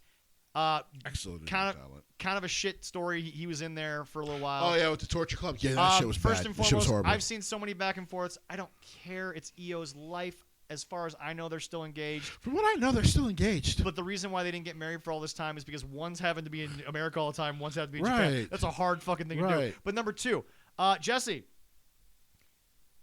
So Will Ospreay's a cuck? Okay. Yeah, I'm not sure about that shit. What I loved this week, because I've been saying this since this bullshit started. I'm not talking about AEW, I'm talking about New Japan, but yeah, no, we'll No, combine even the two. worse. Because what's his name actually said, "Fuck you for being the Death Riders" or whatever it was. Yeah. So I loved that there were some of the sicko pages out there going, "This makes no sense." Okay, so he came back, understandably wanting to kill John Moxley. Technically a babyface, John Moxley. Yeah, yes. But Wasn't even technically, he was. right. And so, but to be fair, like John as a babyface should give him the match because he should understand I did try to end the guy's career. Yep. Okay. He saw the error of his ways. right. John did. But now for some fucking reason he's full heel again. And he's inviting him into the Death Riders. After kidnapping him, yes. And Will just starts training with them. Yep. I'm out. So- what the fuck is going on? Okay, here's my question. And yes, he showed up in Japan. Yeah, what's that about? Yeah. Well, I told you, he said he's going to do more Japan I dates. know, but what I'm saying is, But then he shows up, he got punked out by his own group that he started. by the way, wearing a Death Rider sigil on his pants. What the fuck is going on? He got punked out by his own fucking group that he started. Bro. Will Ospreay has been involved in some weird-ass matches in his career. Yeah. Especially when he was younger. And that's fine. Yeah. They did a lot of joke shit over there in Progress. That's fine. But, like, because everyone does joke wrestling sometimes. And I'm not going to hate on joke wrestling. I think it's a lot of fun. Yeah. And it brings in families. I'm not hating on that shit. Yeah. But this makes no fucking sense. Jesse, I'm going to say it again. He was cucked by his own group. So, and then he got half booed by that fan base. Because they don't like the Death Rider shit. John has the Big Show virus. That's what's going on right now. So No. that's what's wrong with him. No, the Big Show was actually entertaining. You don't understand because you're not watching. You guys this go, Death Rider you shit. guys go watch that interview with him talking about how he actually wasn't sure about the name and he hated it for the first 5 years. He hated that name because He did, yeah. he asked Vince, "What the fuck is a Big Show?" and Vince just walked away from him. Yep. And he was like, "What I've the watched fuck?" it. I've watched it. I got 10 hours in a car. And I guess I watch it. I guess it just stuck for almost 20 years. Yeah. I don't fucking know what Will Ospreay's doing. This has been the worst 3 years of his career. It's not even close. Jesse, I want to repeat it because I need someone to explain to me. he basically got told by the group he started, sit there and watch and take it, you stupid little bitch. That's basically what they told him to do. Yeah. And Will Ospreay, one of the best talents in the world, is just doing it? Who's happy here? There's no way.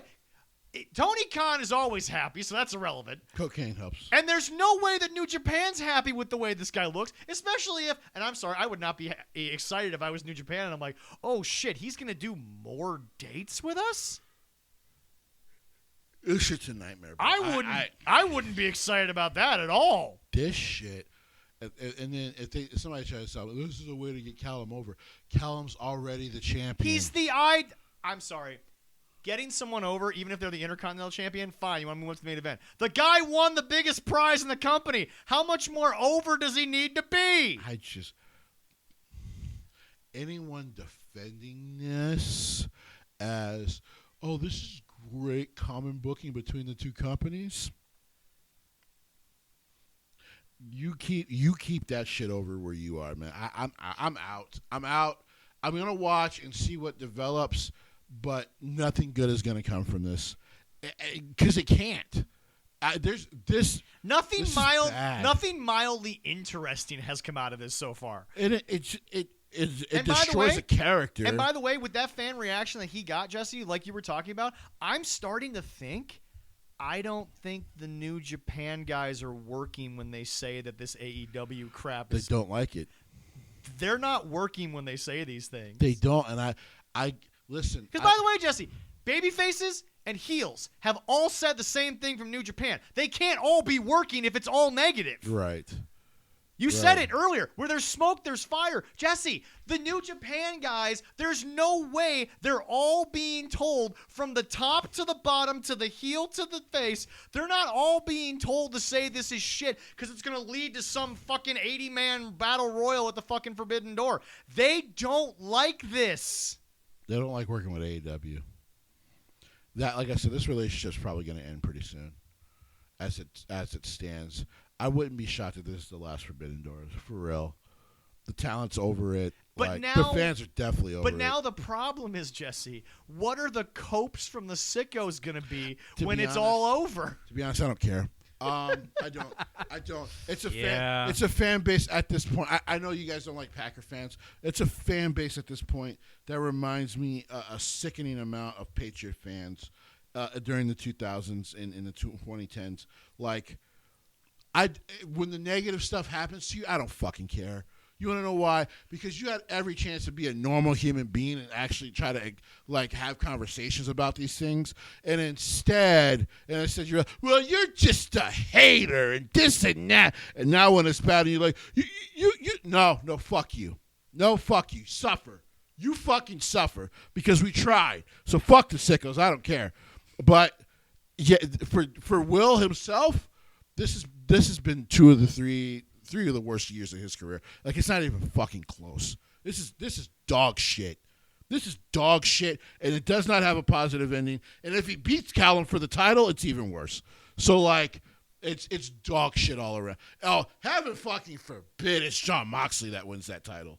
Like, it's bad, dude. This relationship has to die. Although that would be the most fucking Vince McMahon booking of all time, because remember, John and Vince apparently understand wrestling really well together.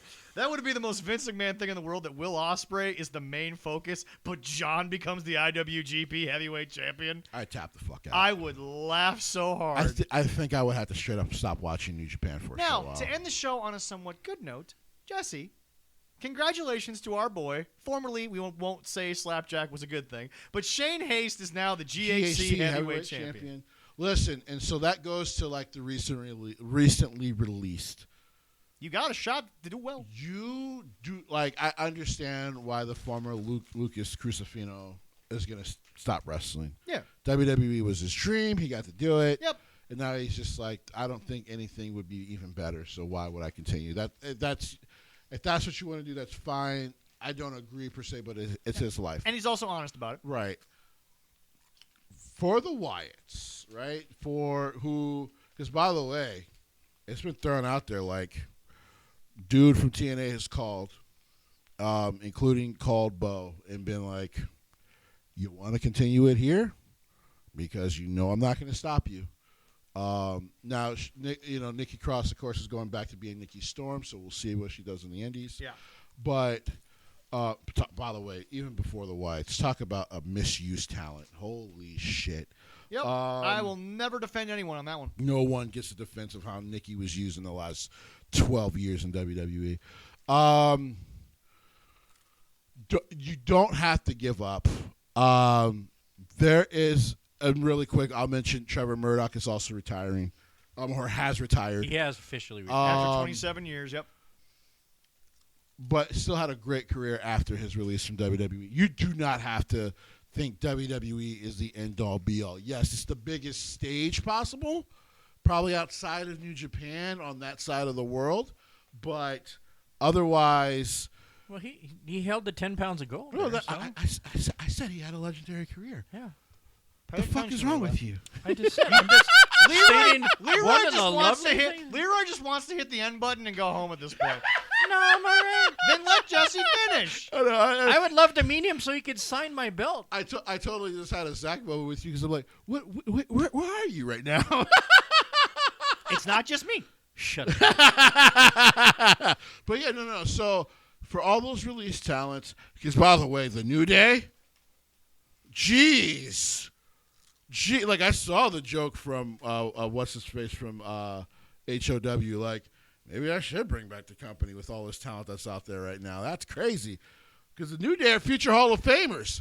So, don't give up on your shit. Like, go out there, go work your ass off, like, and keep going, keep growing. And not only that. Because you could still have a great career. And not only that, guys, I'm not even saying this because I'm saying what Jesse was trying not to say, which is that WWE is the top of the peak. Guys, you literally spent how long in the locker room with Cody Rhodes?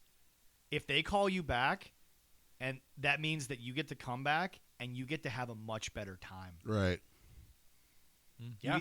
I mean, look at what the WWE has done for people like Alexa the Bliss's most husband, part- who finally got a banger. He just had to put it into AI. I know. For the most I part. was figuring if you were going to like that joke because you said Ryan hasn't been able to write a hit in years. Well, I don't know if I count an AI one, but if you guys want to count it, that's fine. He Well, had but help remember, with his other half. he also didn't write it because it was his wife's text. That was pretty good, too. Poor guy. We love you, Ryan. But he's done well on the circuit, so good for you, buddy. I was just like, she married who? The guy from 2005? What the fuck? I really had a shot if I would have fucking hit her up in 2010. So yeah, here's the thing. Like nigga, I had a shot. You always got a shot. That nigga was a terrible one-hit wonder. Here's the thing. For anyone released from WWE, hell, the future releases from AEW. Yeah. Seriously, that's on the way. That's that has to happen soon. Ugh. Go do you. Like, go do the indie god thing. Make a home in Japan. Make a home in Canada. Like, go do you. You don't. By the way, it's cheaper in Japan. Right, like you don't have to, like, as much as I might love all of wrestling and I love WWE, I tell people, It's not the be-all, end-all. I would love for you to go succeed there because, my God, your legacy is set if it happens. Yeah.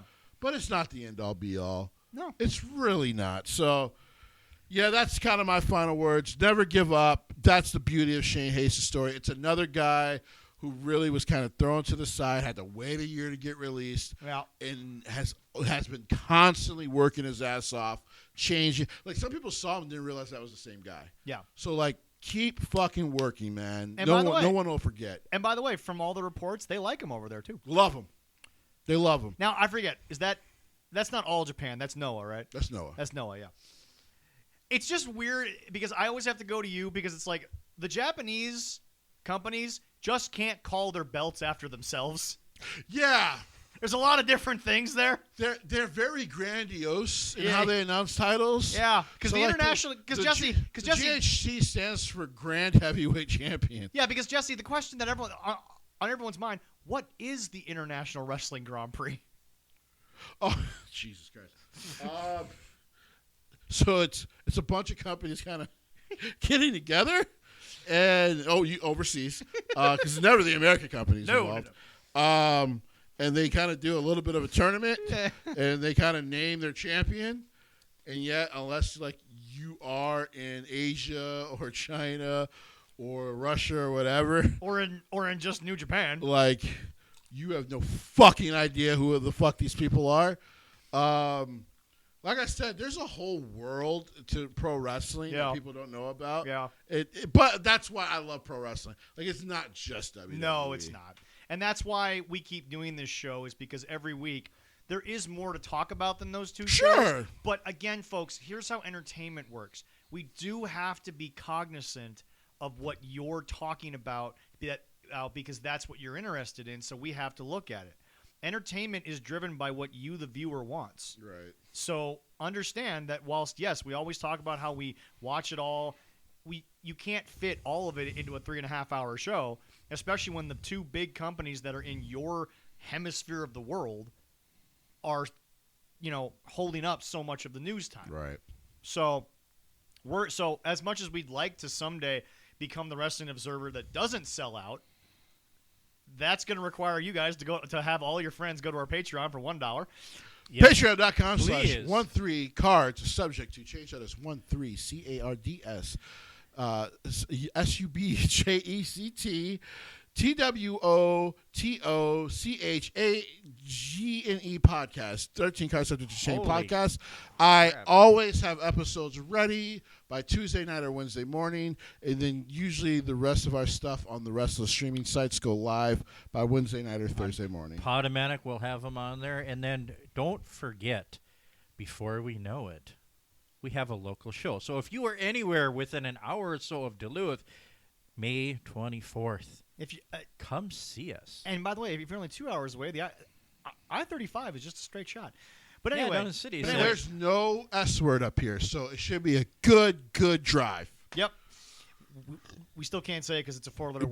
Because we have not gotten past fucking Memorial Day yet. Exactly. And come see us. I'm going to have some new merch for people to buy. And also, to help support us. And also, please remember to always support anything and everything involving wrestling. But as Jesse says, at least stand on your own opinions of it, because that's what hopefully makes it better. Thank you all so very much. Have a wonderful, wonderful rest of the week. We will be here next week for you, as we always are. And as Leroy said, for Mental Health Month, please take care of yourself before you take care of anybody else, because you are always the most important person to yourself. Thank you all very much, and we will see you guys all next week. Bye-bye.